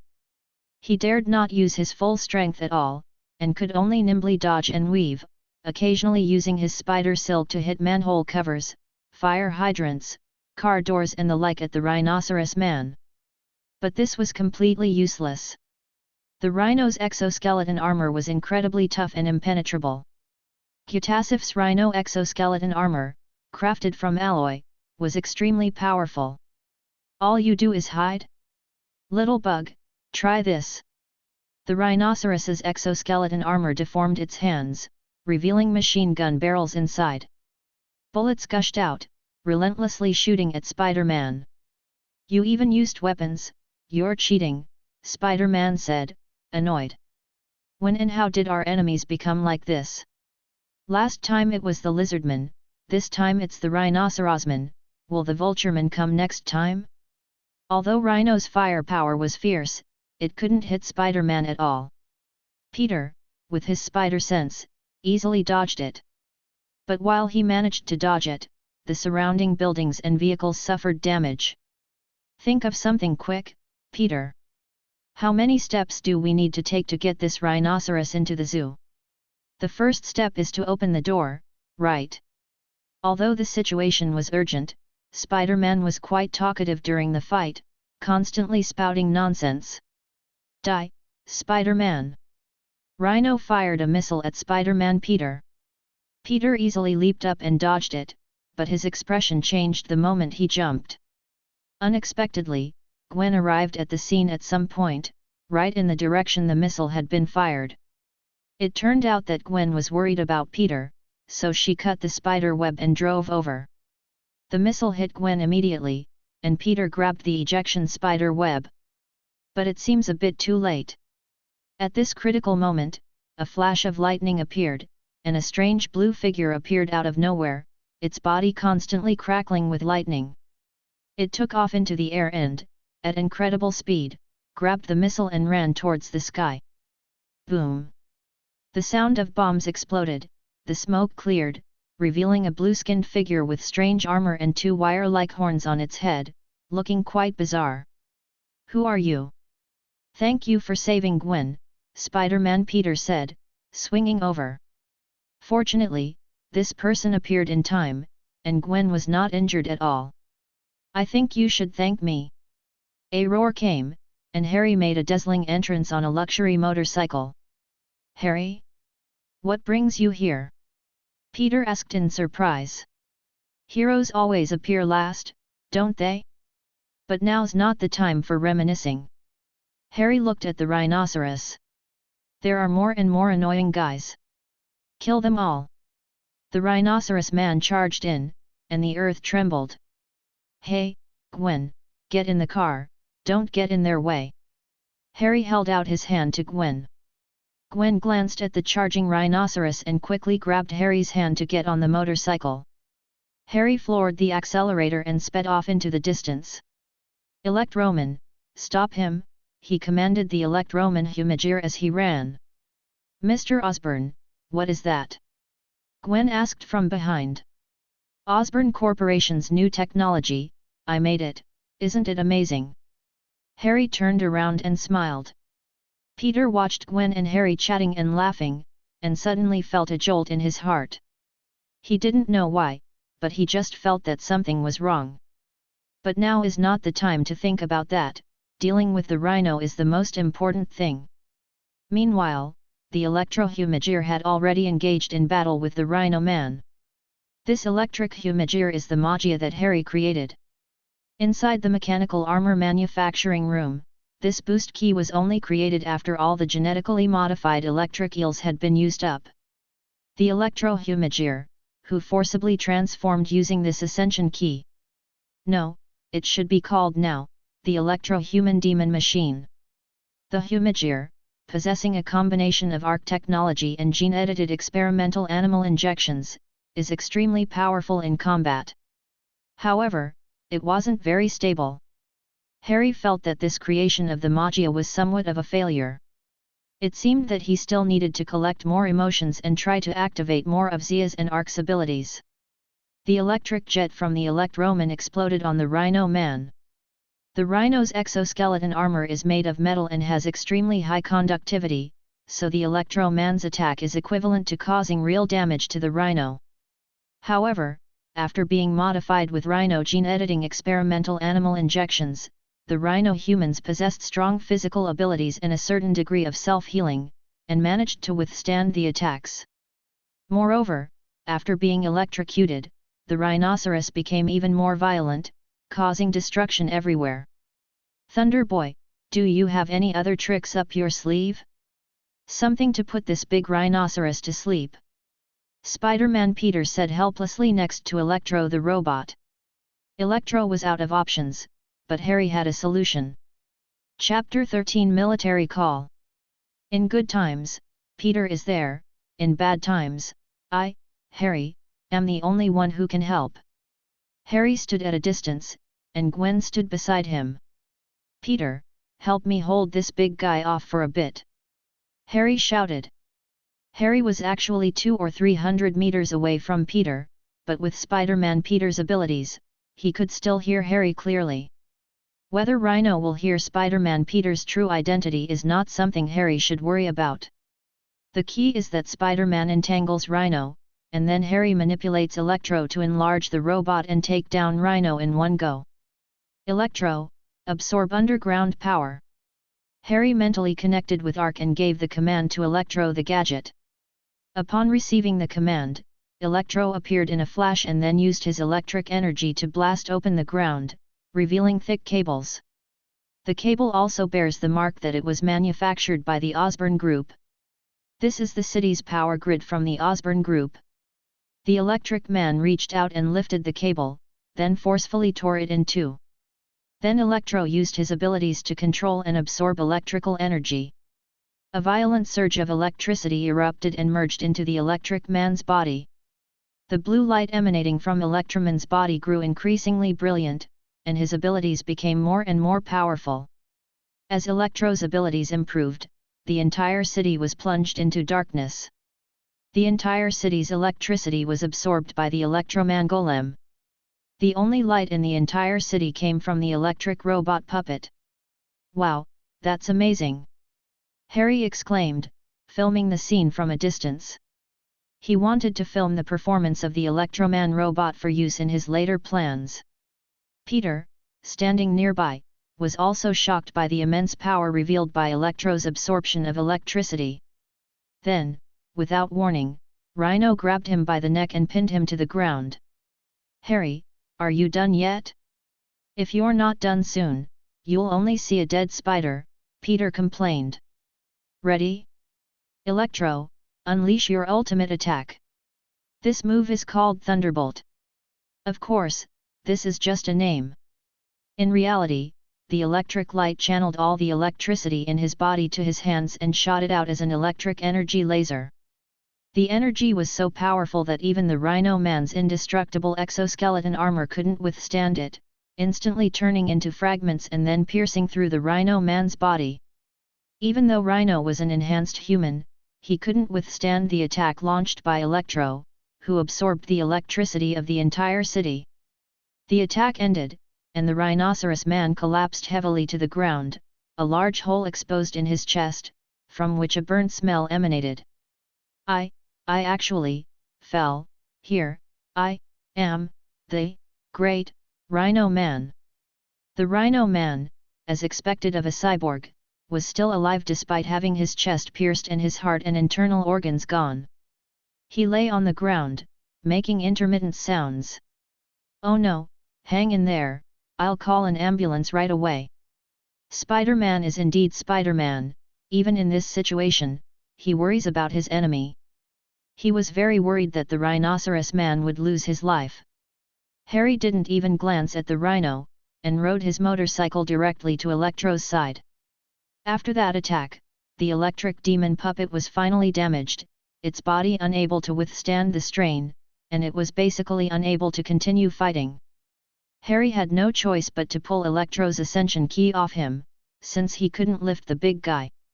As Harry pulled out Electro's ascension key, Electro's android form reverted to its original Humigear form, but its body shattered, with parts scattered all over the floor. "Goodbye, Peter. Goodbye, Gwen." Harry didn't waste any more words, waved goodbye to Peter and Gwen, and rode off on his bicycle. He and Peter were not on the same page, and if he stayed there, they might argue over why he killed the Rhino Man. So it's better to just leave, he's already achieved his purpose for coming. The camera hanging on his chest contains footage of the Electroman's heroic performance. I believe that publishing this in a few newspapers will draw more attention to the Osborn Group's technology and its own strength. He was able to gather a lot of emotional points. After all, he not only demonstrated his strength but also saved New York City, and the entire city should thank him. That's a lot of emotional points. It's the goodwill of the entire city of New York, people's admiration and gratitude towards him. I believe he'll be able to unlock the electronic automated 3D printing room right away. The day I transform into a Kamen Rider is just around the corner. Ha ha ha ha ha ha ha. Thinking of this, Harry, riding his motorcycle, couldn't help but burst into laughter against the wind. The next day, Harry woke up in his 2,000 square meter villa. While having breakfast, his secretary brought him the newspaper. Harry was so angry after just one glance that he smashed the table. Supervillain Electro lands in New York City. The Osborn Group's secret experiment. Osborn Corporation's foray into the weapons industry sends chills down Tony Stark's spine. Tony Stark responds, he can defeat Electro with just one hand. The scourge of the citywide power outage. The Osborn Group. Osborn Corporation, the best villain company. Damn it, there isn't a single positive news story. Harry was furious. As the news reports continued, not only did Harry fail to transform into Kamen Rider, but his stock price also plummeted. Jingle bell. Just then, the phone rang. "Mr. Osborn, it's a call from General Ross of the military." "Hello, General Ross." "Harry, I saw the news video. Electro is incredibly powerful," General Ross said with a smile. "Thank you, General Ross." "Harry, I have good news for you. The military watched the news video and believes that your Humigears and Magia have great potential. The military has approved $5 billion, and we can sign a contract immediately." The military was initially very skeptical about the feasibility of the Magia, but today's news revealed the immense power of the Electroman Magia, making them realize that this force must be firmly in their hands. It cannot be handed over to other forces.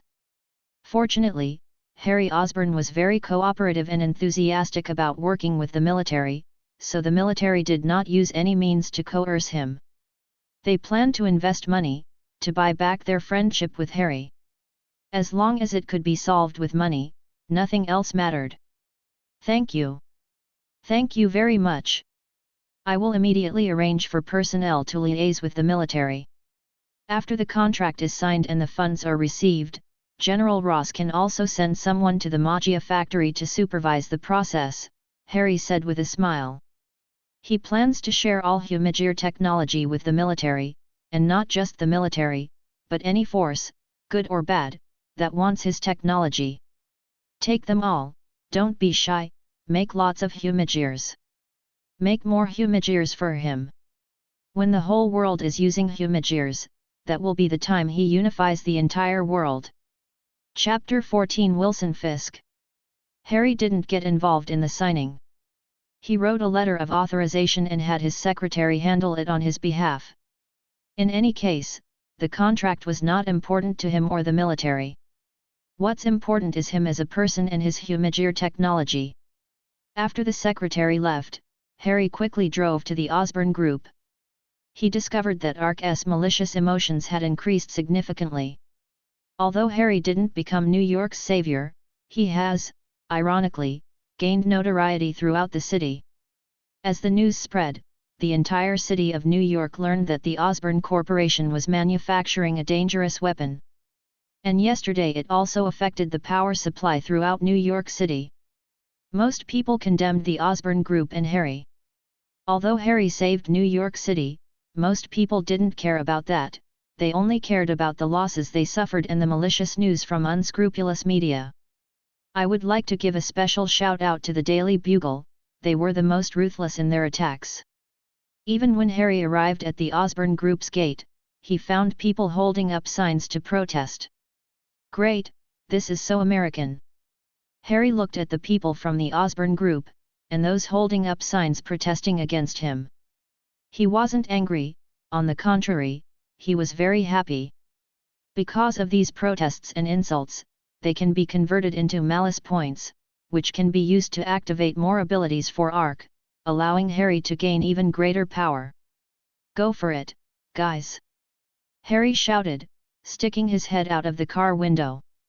Then, under the watchful eyes of the protesters, a gas station driver drove into the underground parking garage. The protesters looked at each other, completely bewildered. Are people really this arrogant these days? Then the cursing got even louder, and some people even took out rotten eggs and threw them at the Osborne Group building. Harry didn't care about any of that, he laughed as he watched the malice level skyrocket. Now he can produce real magia, including the extinction propulsion key and the extinction driver. Even because of the malice of the entire city, he was able to produce the 4 Humajirs, Metsubujinrai.net, and their transformation belts, Force Driver. Now all he needs to do is focus on producing the 4 Humajirs, Metsubujinrai.net, to serve as his bodyguards. After all, he's already famous now, and everyone in New York knows his name. Presumably, some villainous organizations like Hydra and the Ten Rings also know his identity. Indeed, Harry was right, his name had already spread throughout the major villainous organizations in New York City. Hell's Kitchen. On the top floor of a high-rise building, Wilson Fisk stands with a cane in front of the observation window, looking at everything in Hell's Kitchen. Hell's Kitchen is rife with crime, it's a paradise for lawbreakers and a hell for the poor. Wilson Fisk harbors a deep hatred for Hell's Kitchen due to his childhood experiences, and his goal is to eradicate the place and rebuild it. But recently, a few night owls have been hindering his plans. Boss, the person you're looking for has arrived. A man dressed in a black bodysuit, wearing a half-face mask, and with a white target-shaped pattern on his forehead walked in. He was the supervillain Bullseye. Behind Bullseye, 2 henchmen were pinning down a middle-aged man who was fat but short. Let him go immediately. Wilson ordered immediately upon seeing this. Dr. Otto, I mean no harm, Wilson said calmly. I never expected to meet such an important person as you. Would a tycoon like you resort to such methods? Dr. Otto said resentfully. Although he was usually timid, he could also lose his temper and become very aggressive if someone provoked him. I'm very sorry, Dr. Otto. My men may have misunderstood me, and you've suffered because of this. I apologize again for that, Wilson said sincerely. He didn't actually have Dr. Otto brought over by kidnapping, he said he would invite Dr. Otto over. However, Bullseye misunderstood him and brought him over by kidnapping. Although he is secretly Kingpin, a ruthless and murderous villain, his public identity is that of a famous philanthropist and a wealthy man. Apologize to Dr. Otto, Wilson ordered. I'm sorry, Dr. Otto. Bullseye immediately bowed his head and admitted his mistake. Bullseye is a somewhat psychotic supervillain, but he is very obedient to Wilson's orders. Humph, what do you want? Speak up. Dr. Otto is still unaware of Wilson's identity as the supervillain Kingpin, so he's not particularly afraid right now. Dr. Otto, I heard that the Osborne Group's sponsorship fund for you has been stopped. Wilson was not angry at Dr. Otto's attitude. Yes, oh, are you going to sponsor me? Dr. Otto immediately became happy upon hearing this. Since Harry took office, he immediately ordered the cessation of Osborne Corporation's sponsorship of all other scientists, and all working capital was used to fully develop the Humajir automated production plant. Harry wants to build the factory as quickly as possible. That's right, Dr. Otto, have you seen today's news? News? Dr. Otto was puzzled. He had just gotten up this morning when Bullseye tied him up, and he hadn't even had a chance to read the newspaper or watch TV. Wilson gestured to his men to hand the tablet to Dr. Otto. What kind of monster is this? Dr. Otto was shocked after watching the video. He never expected that there would be a monster that could absorb electricity and discharge it. Dr. Otto, this is the latest combat monster robot developed by the Osborne Group. I've heard it's called Humajir. Have you heard of it? Wilson asked. He summoned Dr. Otto for one reason. Dr. Otto was a very talented physicist, and he wanted him to research and create the same Humajir. On the other hand, Dr. Otto has a deep cooperative relationship with the Osborne Group. The current physical model of the Osborne Group's new energy power grid was created by Dr. Otto. However, upon hearing this, it becomes clear that Dr. Otto truly knows nothing about Humajirs. His spies had already learned that the new president of the Osborne Group was cooperating with the military. Dr. Otto, do you think you can create something similar? Wilson asked. No, Mr. Fisk, Dr. Otto replied. To deduce the manufacturing process of this robot, we need a physical prototype, unless we can find a model. Weskier frowned upon hearing this, then lit a cigar and took a deep drag. Looks like I need to go see an old friend. Weskier understood that he couldn't take the robot from the Osborne Group on his own right now. Judging from the video, none of his subordinates can currently handle that level of attack power, and even he is powerless against it. Unless a decapitation strike is launched directly at Harry Osborne, which is still very difficult, as no one knows exactly how many of these robots the Osborne Corporation can produce. Chapter 15 Black Widow. 3 days later, Harry emerged from the mechanical armor manufacturing room. He was followed by 4 Humajirs dressed in black combat suits. There are 3 men and 1 woman in total. These 4 handsome Humajirs are none other than Metsubujinrai.net, 4 all-around Humajirs. Unlike the original story, Harry did not grant them the ability to awaken the singularity of emotions. After all, in the original work, these 4 Humajirs were always causing trouble, from the first episode to the finale. Especially this extermination, I'm calling out for criticism. In any case, Harry could never grant the Humajir its own will. What he needed was a perfect tool, a Humajir completely under his control. Even if doing so would weaken the Humajir rider form's power, they would not hesitate. The thunderbolts surrounded Harry, who walked in the middle and felt very safe. Upon arriving at the Osborne Group building, Ray went to the underground garage to get his car, while the remaining 3 Humajirs stayed with Harry. The protesters at the gate had disappeared. The Osborne Group had used money to resolve public opinion in the city. Harry donated money. He had money anyway. The military had just transferred $5 billion, and he directly donated $5,000 million for the construction of power lines in the city. Unexpectedly, the donation improved Harry's reputation throughout the city. Zea's goodwill value is rising rapidly. Harry suddenly realized that money really could solve everything, so he donated another 100 million and prepared to hold a press conference to lavishly praise his virtue. He is now heading to attend a press conference. Mr. Osborn, please wait a moment. Harry's secretary walked out of the building, followed by a blonde woman in a black uniform, revealing a pair of sexy legs and stockings that drew people's attention. Motherfucker! Scarlett Johansson! Harry exclaimed in surprise, then realized that it must be Black Widow.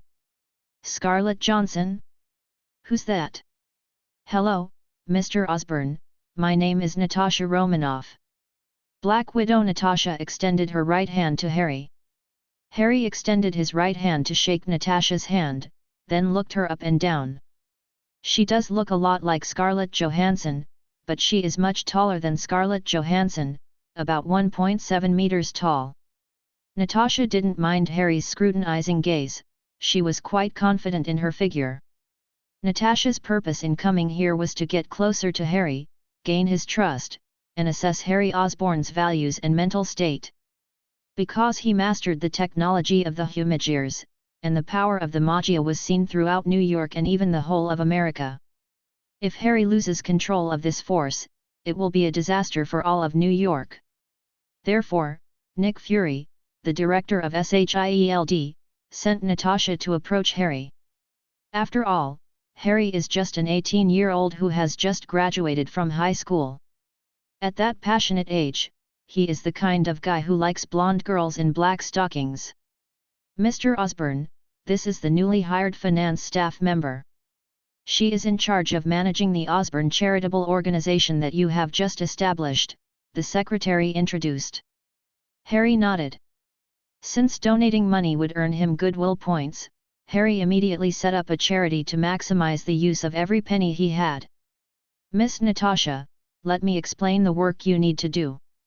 Mr. Osborn, you can just call me Natasha, Natasha said in a soft, coquettish voice, her sweet tone captivating. However, what she didn't expect was that Harry had already seen through her identity as a secret agent. Although Natasha was very attractive, he didn't dare to have anything happen between them because this woman was the famous secret agent Black Widow. The Black Widow is destined to devour her husband, getting close to her could mean being eaten at any moment. It seems I need to create a secretary-type Humagear first. Harry suddenly realized that countless agents and spies would try to get close to him in the future. If things continue like this, sooner or later you won't have anyone you can trust left.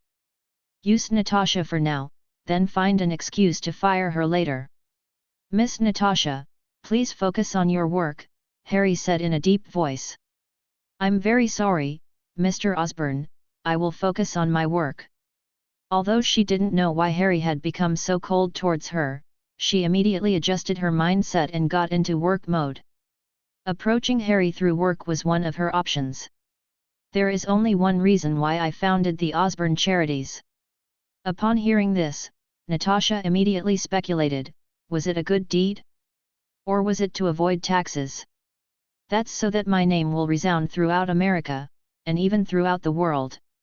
I want the whole world to praise my name, Harry said seriously. This is your job, Natasha. Natasha was speechless upon hearing this, but there really are such people who donate money only for fame. Yes, Mr. Osborn, don't worry. Natasha nodded in reply, then secretly noted in her mind that Harry Osborn was a hypocrite. While Harry was speaking, Ray arrived in front of Harry in a Mercedes-Maybach Pullman S680 extended sedan. This is a 6-seater vehicle. Because he needed to transport the 4 Humagears from Metsubujinrai.net and Natasha, he had Rei drive it. Then, with Ray driving, Harry and Natasha sat together as they headed to the press conference. Halfway through her walk, as she passed a traffic light intersection, Natasha suddenly felt something was wrong, as if she had a vague sense of danger ahead. Human-shaped metallic object detected ahead. Do you wish to continue? The car stopped, and Ray turned to ask Harry. Turn around and leave immediately, Harry decisively ordered. Although he had the 4 great Humagears of Metsubujinrai.net, he figured it was best to avoid a fight if possible. It's obvious that someone is lying in ambush on the other side. There's no need to charge forward. Retreating is a better option. But unexpectedly, just as Ray was about to turn his car around, a burst of gunfire rang out, and all the tires of Harry's Maybach were punctured. "You're asking for it." Harry didn't want to cause trouble, but the other side kept pestering him and even damaged his car. How could he tolerate this?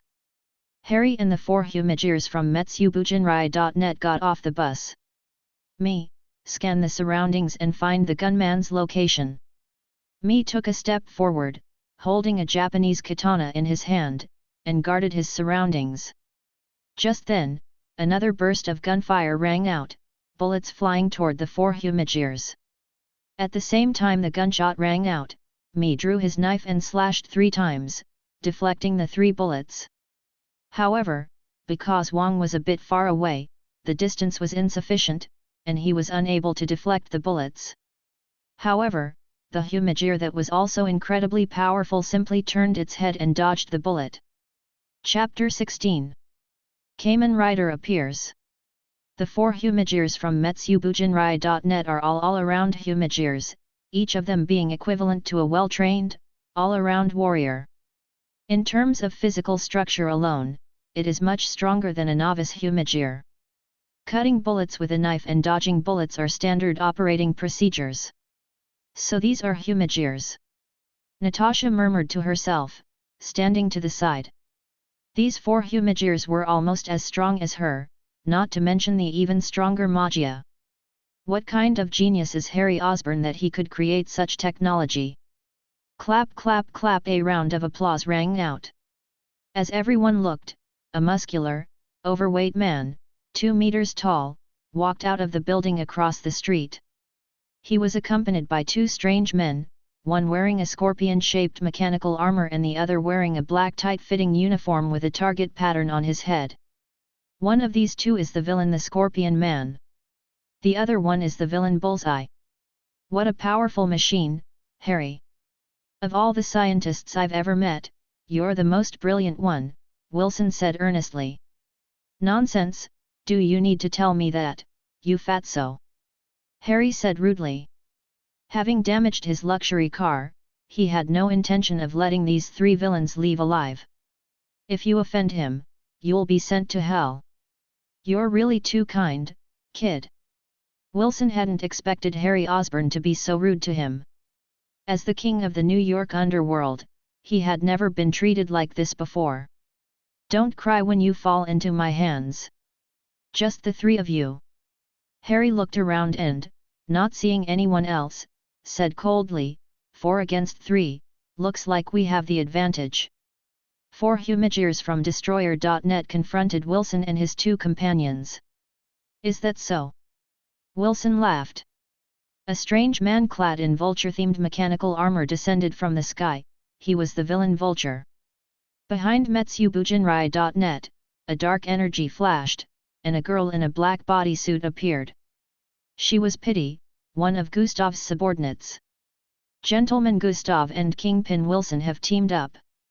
Wilson, feeling he couldn't handle Harry alone, sought out Gustav. They had collaborated many times before, and this time, to repair the Magia puppet, they decided to work together again. With 4 supervillains and Wilson, who has trained his body to the limits of human potential, there are a total of 5 supervillains present. Even Spider-Man hasn't received such treatment yet. Harry thought to himself, it seems I really am famous now. It's 5 against 4 now, what? Does little Harry need to surrender? Wilson mocked. Natasha hesitated. If Harry were in danger, she would immediately launch a rescue, but that would expose her identity. Harry remained completely unfazed by the scene before him. He didn't even consider these 4 criminals a threat. Transform. metsubujinrai.net, and then destroy the enemy. Harry commanded. What? Stop them. Wilson didn't understand what Harry meant, but he knew he couldn't let them do as they pleased, so he also gave the order to attack.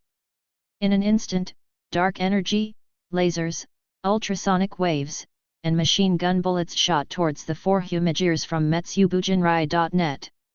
Poissum, Wolf, Wing, Dodo. Force Rise. Break down, destroy. With a blaring alarm and an English voice announcement, various types of armor sprang from Metsubujinrai.net's belt, quickly merging with them. The attacks from the 4 villains struck the armor without causing any damage. What kind of armor is this? Everyone present was utterly shocked. Currently, Marvel technology can only achieve the combination of humans and biomechanical systems, but this has side effects and makes it impossible to operate without the biomechanical systems. People like the Rhinoceros Man, the Scorpion Man, and the Vulture Man are all like this. But I never expected there to be such armor that can be taken out and transformed at any time. This is the technology from Ark, which forcibly extracts the animal program from the program upgrade key through the forced driver, fuses it with the Humagear armor, and transforms it into a Kamen Rider. He was dressed in a purple enhanced combat suit, with black armor on his chest, poison needles on his wrists, and a briefcase crossbow in his hand. The body is covered in a black enhanced combat suit, with grey armor on the chest and head, and half-meter-long claws on the hands. Suan, dressed in a pink enhanced combat suit with white armor on his chest, wing-like trachea on his back, and carrying a briefcase sword. Lei is dressed in a red, reinforced combat suit, with black armor on his chest, a lightning strike emitter on his head, and 2 Vakal sabers in his hands.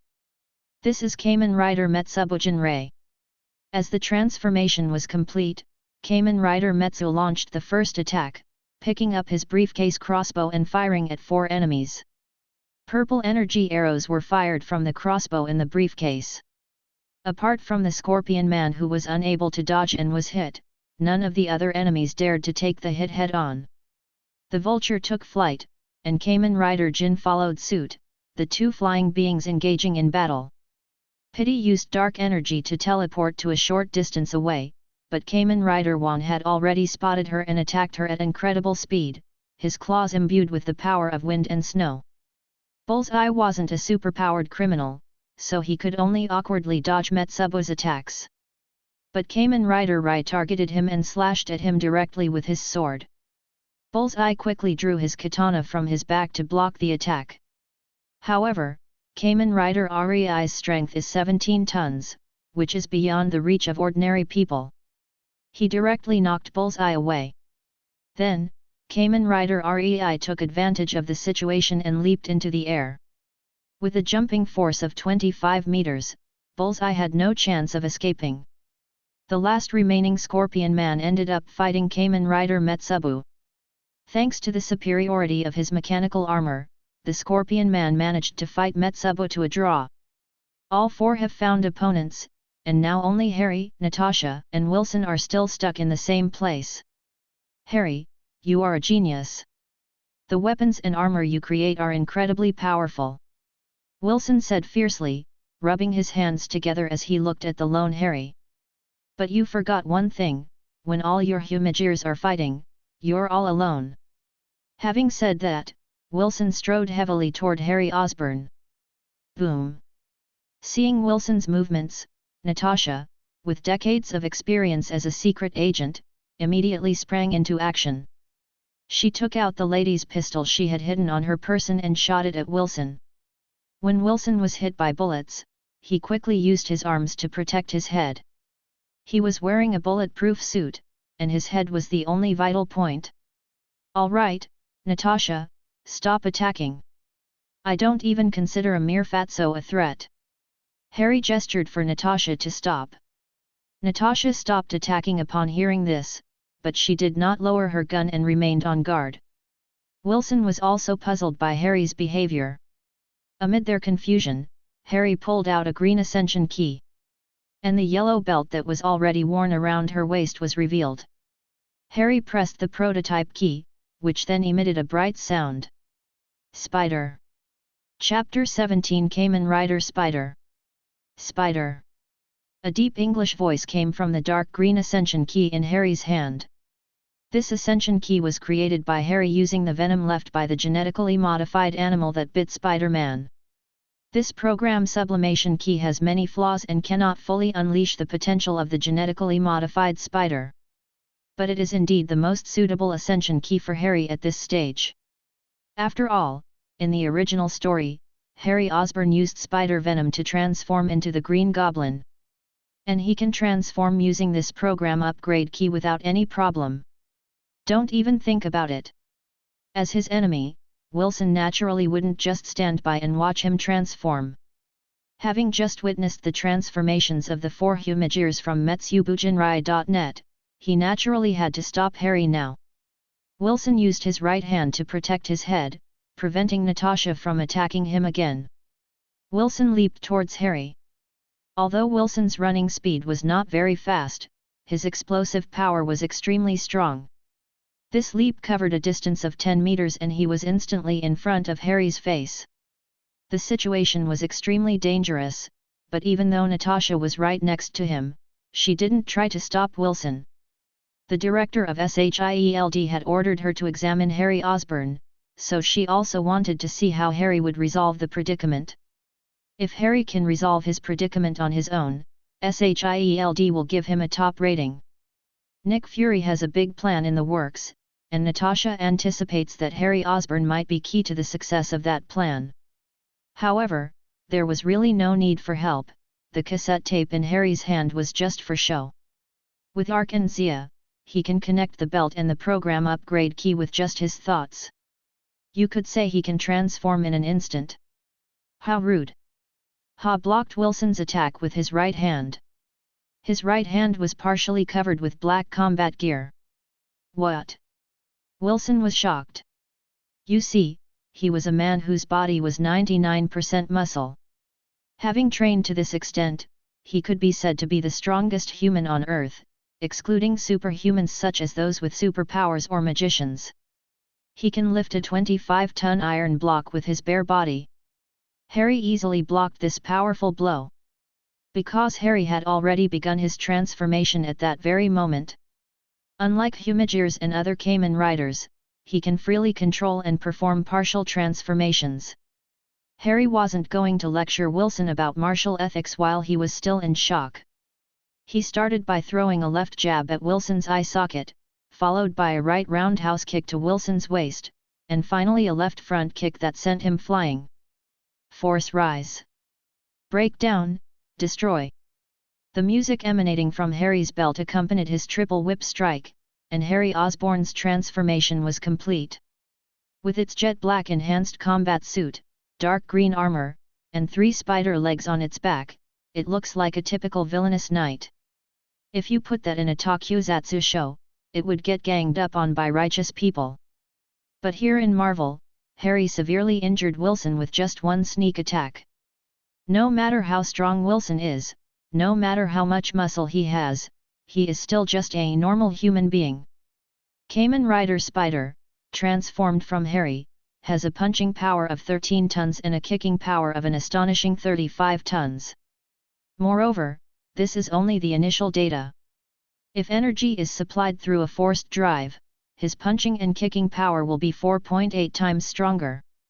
While this set of equipment isn't enough to make you invincible on Earth at this stage, it should be able to speedrun Hell's Kitchen dungeon without any problems.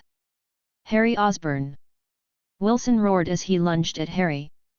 Wilson is now seriously injured, his right eye was punctured and is bleeding profusely, causing him to temporarily lose sight in that eye. Harry's right whip kick to his left waist, though not using the force drive's energy, still had the force of 35 tons, and this was the root cause of his serious injury. Wilson felt as if his internal organs had been injured. Fortunately, Wilson managed to defend against Harry's final strike, a whip kick. Otherwise, they would have lost their ability to fight right now. As the owner of Hell's Kitchen and the godfather of the New York underworld, this was the first time he had been injured like this, and the first time someone had injured him so severely. Even that night in Hell's Kitchen, the vigilante hadn't injured him this badly. Wilson lost his mind and attacked Harry like a madman. You know what, even though Harry wears powerful Kamen Rider armor, He has no combat experience. For a moment, they were held back by Wilson's reckless attacks. Wilson can't be defeated in a short time. It seems I'll have to start combat training after today's fight. However, Wilson couldn't hurt Harry either. Although his 25-ton strength gave him a chance to injure Harry, Wilson's speed was only normal, and he couldn't touch Harry at all. If Harry can stall until one of the 4 Kamen Riders from Metsubujinrai.net defeats the enemy, he can defeat Wilson in a 2-on-1 situation. While Harry was engaged in battle, Natasha had already activated her miniature camera and was video connecting with Nick Fury, the director of SHIELD. Nick Fury watched the video while flipping through documents in his hand, his face growing increasingly dark. The documents in his hand were Norman Osborn's files. It records the Osborn family's genetic diseases, Norman Osborn's involvement in human experiments, and the possibility of illicit dealings with foreign countries. It's fair to say that Norman Osborn committed countless evil deeds, and SHIELD had been watching him for a long time.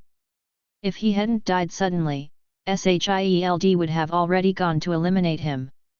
The day before S.H.I.E.L.'s planned operation, news of Norman Osborn's death arrived. Nick Fury strongly suspects that Norman Osborn is not actually dead. But Nick Fury doesn't know where he is now. Of course, Norman Osborn is no longer the key figure. Harry Osborn is far more talented and more important. From the Humajir project to the Magia project, they have now created this powerful, portable combat suit armor for individual soldiers. Its capabilities have completely surpassed the super soldier program of yesteryear. It can be said that even if Captain America were resurrected, he would not be a match for this high-tech armor. He then thought about his team of agents. If he could obtain Harry's technology, his Avengers plan would be even more perfect. Looks like I'll have to have a heart-to-heart talk with Harry Osborn tonight. Chapter 18 Bullseye Death. Kamen Rider REI's battle against Bullseye wasn't as intense as the others. Bullseye was completely incapable of harming Kamen Rider REI. His supposedly impressive throwing skills are like children playing house. Neither playing cards, daggers, bombs, nor any kind of hidden weapons can break through Kamen Rider REI's defenses. If it weren't for his extensive combat experience, which allowed him to hide in a supermarket, he would have been killed long ago. How could there be such a monster? Bullseye was filled with despair, finally experiencing the same feeling as the man who usually tortured and killed ordinary people. He was just an ordinary person. Kamen Rider REI scanned the supermarket with his radar. The ordinary people inside had already fled. Only Bullseye is still hiding here. Just then, Ray received an order from Harry. Use the ultimate move. Harry was too lazy to argue with Wilson any longer.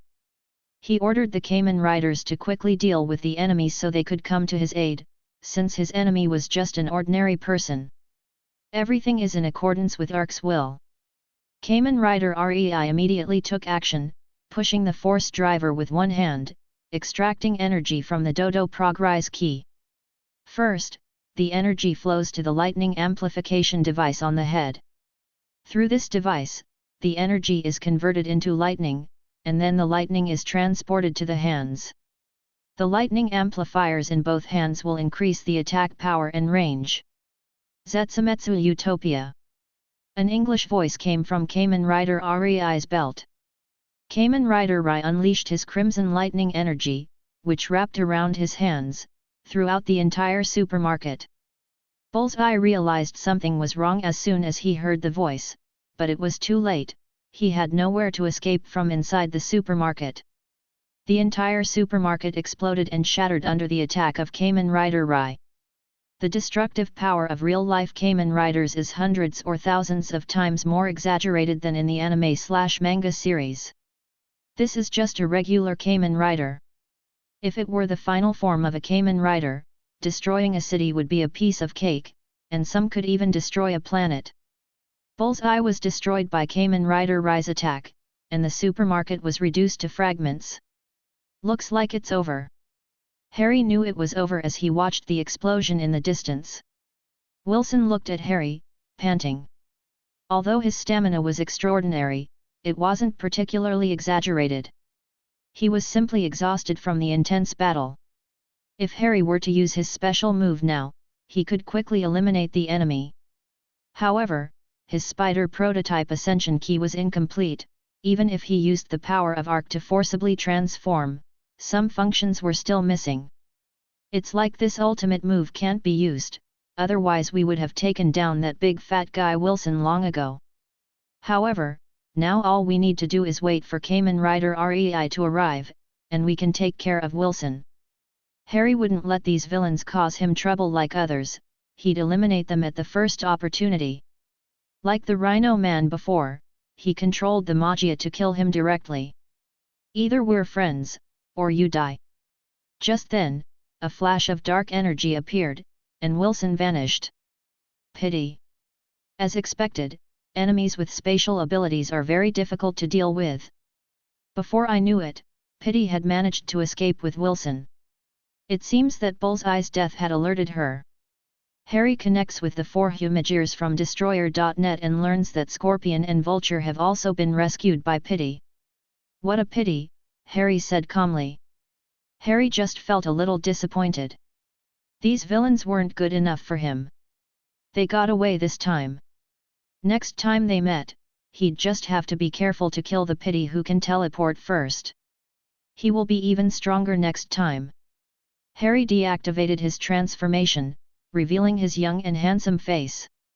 Natasha, I don't care what organization you're with, but since you're here to work for me, you need to arrange today's press conference and charity donations properly.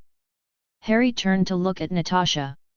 He wasn't afraid of Natasha's backing from SHIELD, he had military support, and SHIELD couldn't exercise official control over him. In terms of force, with Metsubujinrai.net and a whole bunch of Humagears, he could wipe out SHIELD. Yes, Mr. Osborn. Natasha knew her identity had been exposed, so she didn't argue and immediately lowered her head. After a while, Ray found a bus, and Ha bribed the driver to take them to the press conference. His car was handed over to Osborn Group personnel for recycling. Inside the gene lab, the gentleman Gustav is watching Dr. Otto conduct a modification experiment on Dr. Moss, who was originally in the gene lab. After the successful modifications of Rhino, Vulture, and Scorpion, Dr. Moss finally couldn't resist taking matters into his own hands. He wanted to merge with genetically modified experimental animals to become an extraordinary being, and with Dr. Otto's help, he injected himself with the gene injection fluid from the genetically modified experimental animal mouse. Equipped with rat exoskeleton mechanical armor, enhancing strength and speed, the villain the Rat Man who can control rats, makes his debut. Just as the Rat Man was successfully modified, a burst of dark energy flashed by. The severely injured Wilson and the other 3 villains appeared in the gene laboratory. Looks like it's a failure. Gustav touched his cane, lost in thought. Gustav, Harry Osborn has gained even greater power. If we fight amongst ourselves now, it will be a loss for us, Wilson said in a deep voice. He knew that Gustav was not a trustworthy man and that he would definitely be thinking about killing him while he was injured. Gustav didn't speak, but gestured for Vulture and Scorpion to take out the hidden cameras they were carrying. Then I removed the memory card and inserted it into the tablet to watch. The more Gustav looked, the uglier his expression became. It seems you're right, Harry Osborn is indeed not someone we can handle right now, Gustav said in a deep voice. It seems we really shouldn't fight amongst ourselves, Gustav said, nodding. He became even more greedy for Harry Osborn's technology, whether it was Humagears, Magia, or the powerful force revealed today, he wanted it all. We need to improve our strength, Wilson. Gustav said in a deep voice. You mean? Wilson asked, puzzled. Gustav took out a green vial of genetically modified experimental animal injection from the laboratory, this one was for the lizard man. With Kingpin Wilson's powerful physique, plus this vial of lizard man injection, Wilson will definitely become many times stronger. Then, with the addition of an exoskeleton suit, defeating Harry Osborn wouldn't be impossible. Wilson stared at the vial of liquid, and without hesitation for a few seconds, he took it. He was never an indecisive person, he was ruthless to others, but even more ruthless to himself. Chapter 19 Press Conference. Mr. Osborn, thank you very much for accepting our interview.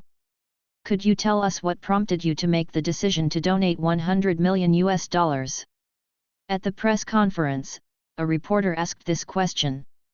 This was a plant Harry paid to ask questions posed by the Osborn Group, to prevent them from being misled.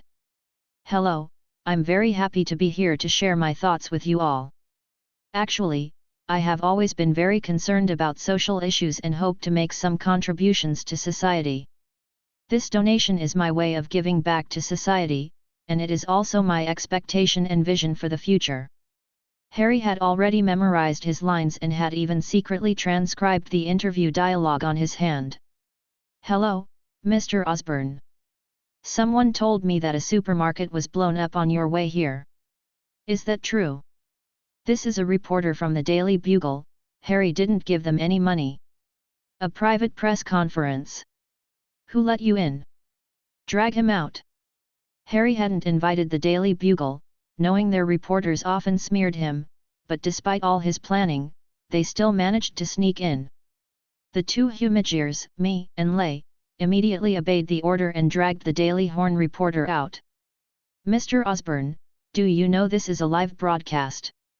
Natasha, looking exasperated, secretly reminded Harry. What? This time, Harry was speechless. It was a live stream, why didn't anyone notify him? The entire city of New York witnessed Harry's men dragging the reporter. Although Harry hadn't seen it, he had a feeling that his Ark malice level was rapidly increasing. No, we need to quickly turn public opinion around. Many of Zea's technologies haven't been unlocked yet, and both types of artificial intelligence need to be developed in tandem. Wong, play the Kamen Rider transformation video and the battle video. With this command, Wong quickly took over the live stream and began playing the battle that had just taken place. Of course, it's the edited version, and it even comes with background music. What is this? What is Kamen Rider? Is it a new weapon from the Osborn Corporation? Wow, so handsome! So amazing! All of New York City went into a frenzy, and Americans worshipped individual heroism. Even if a powerful person faces negative public opinion, they will still have people who like and admire them. Even if all that is admired is force. Mr. Osborn, hello. Who is the Kamen Rider in the video? A reporter asked. This reporter was also a plant he had hired. Harry had just asked Natasha to arrange this question. Good question. Harry stood up, struck a dashing pose, and said in a deep voice. I am Kamen Rider. This statement instantly ignited the entire live stream, with many people asking whether the Osborn Group's tool for transforming into a Kamen Rider was for sale. Inside a luxury villa on the New York coast.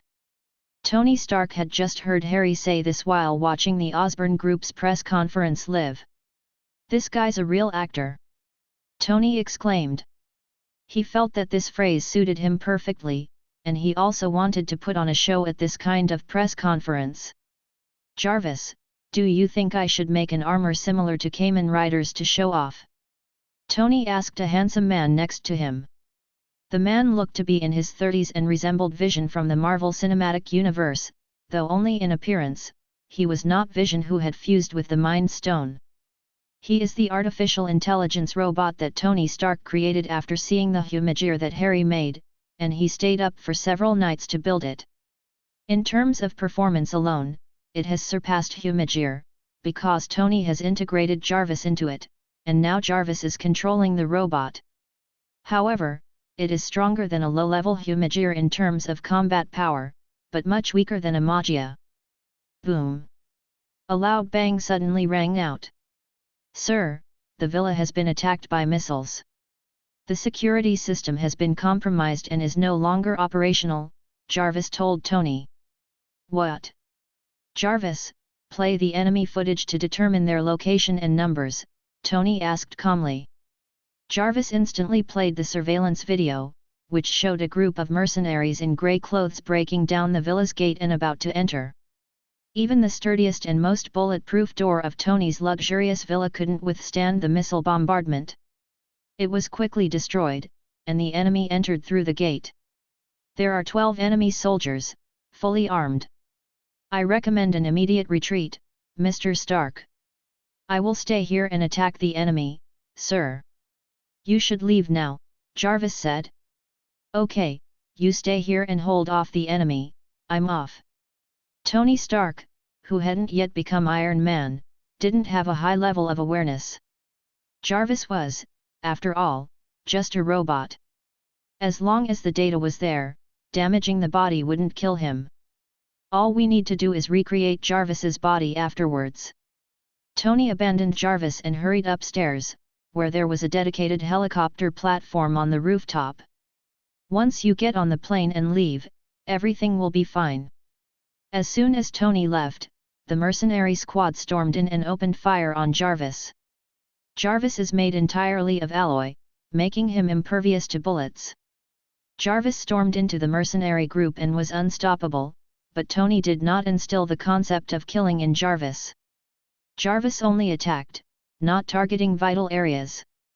Although powerful, he only managed to injure his opponent. The key was to make the enemy realize what was happening, retreat in an orderly manner, and then use tactics to trap Jarvis in a corner before using a rocket launcher to destroy him. Although Jarvis is bulletproof, it is not blast-proof. Some critical parts will stop functioning if subjected to an explosive attack. Chase after him. The mercenary captain, having dealt with Jarvis, immediately led his men to pursue Tony Stark. Tony escaped to the top, reached the platform, immediately entered the helicopter, and began to control it to start. The genius Tony had previously learned to fly helicopters and even had a helicopter pilot's license. Mr. Stark, the enemy is catching up, Jarvis's voice came through Tony's watch. It turns out that after the robot was damaged, Jarvis was immediately transferred into Tony's watch. The watch was a high-tech watch that Tony made himself, and it had a program that connected Jarvis. This is one of the reasons why Tony decisively abandoned the robot and ran away just now. Mr. Stark, the enemy is here. Stark looked up and saw the mercenaries on the platform.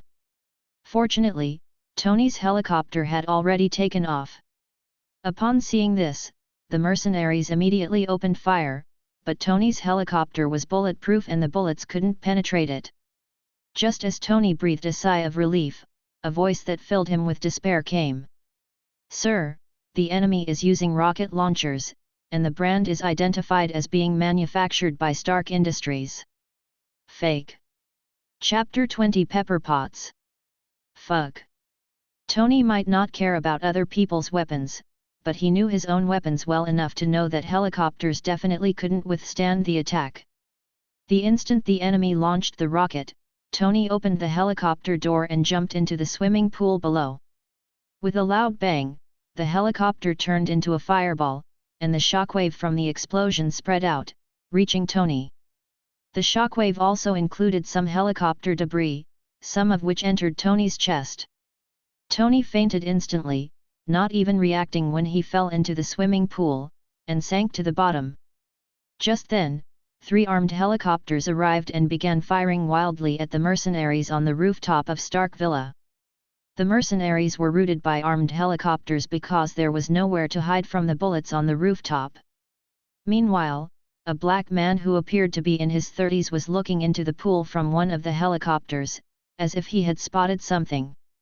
James Rhodes spotted Tony in the swimming pool, jumped off the plane, leaped into the pool, and swam downstream. He was a Marine Corps colonel, and diving was a common occurrence for him.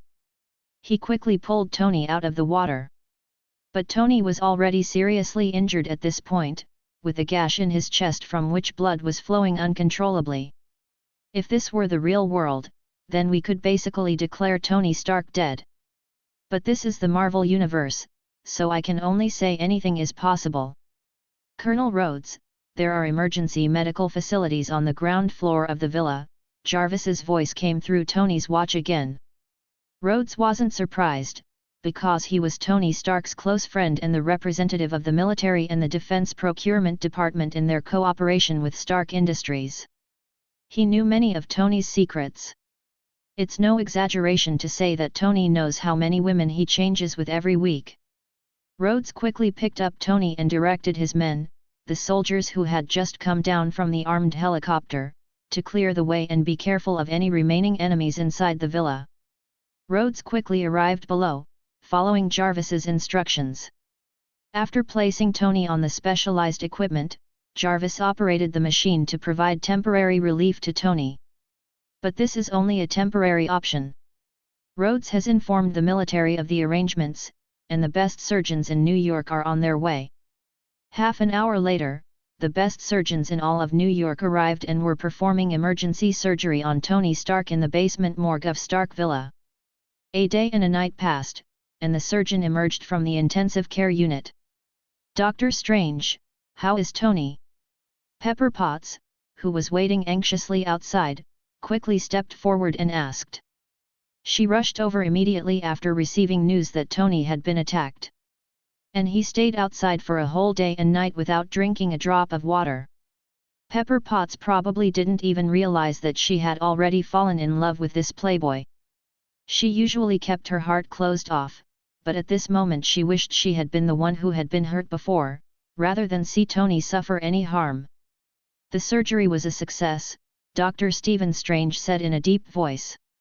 "However, there is one problem. Fragments of the bomb have entered Mr. Stark's heart.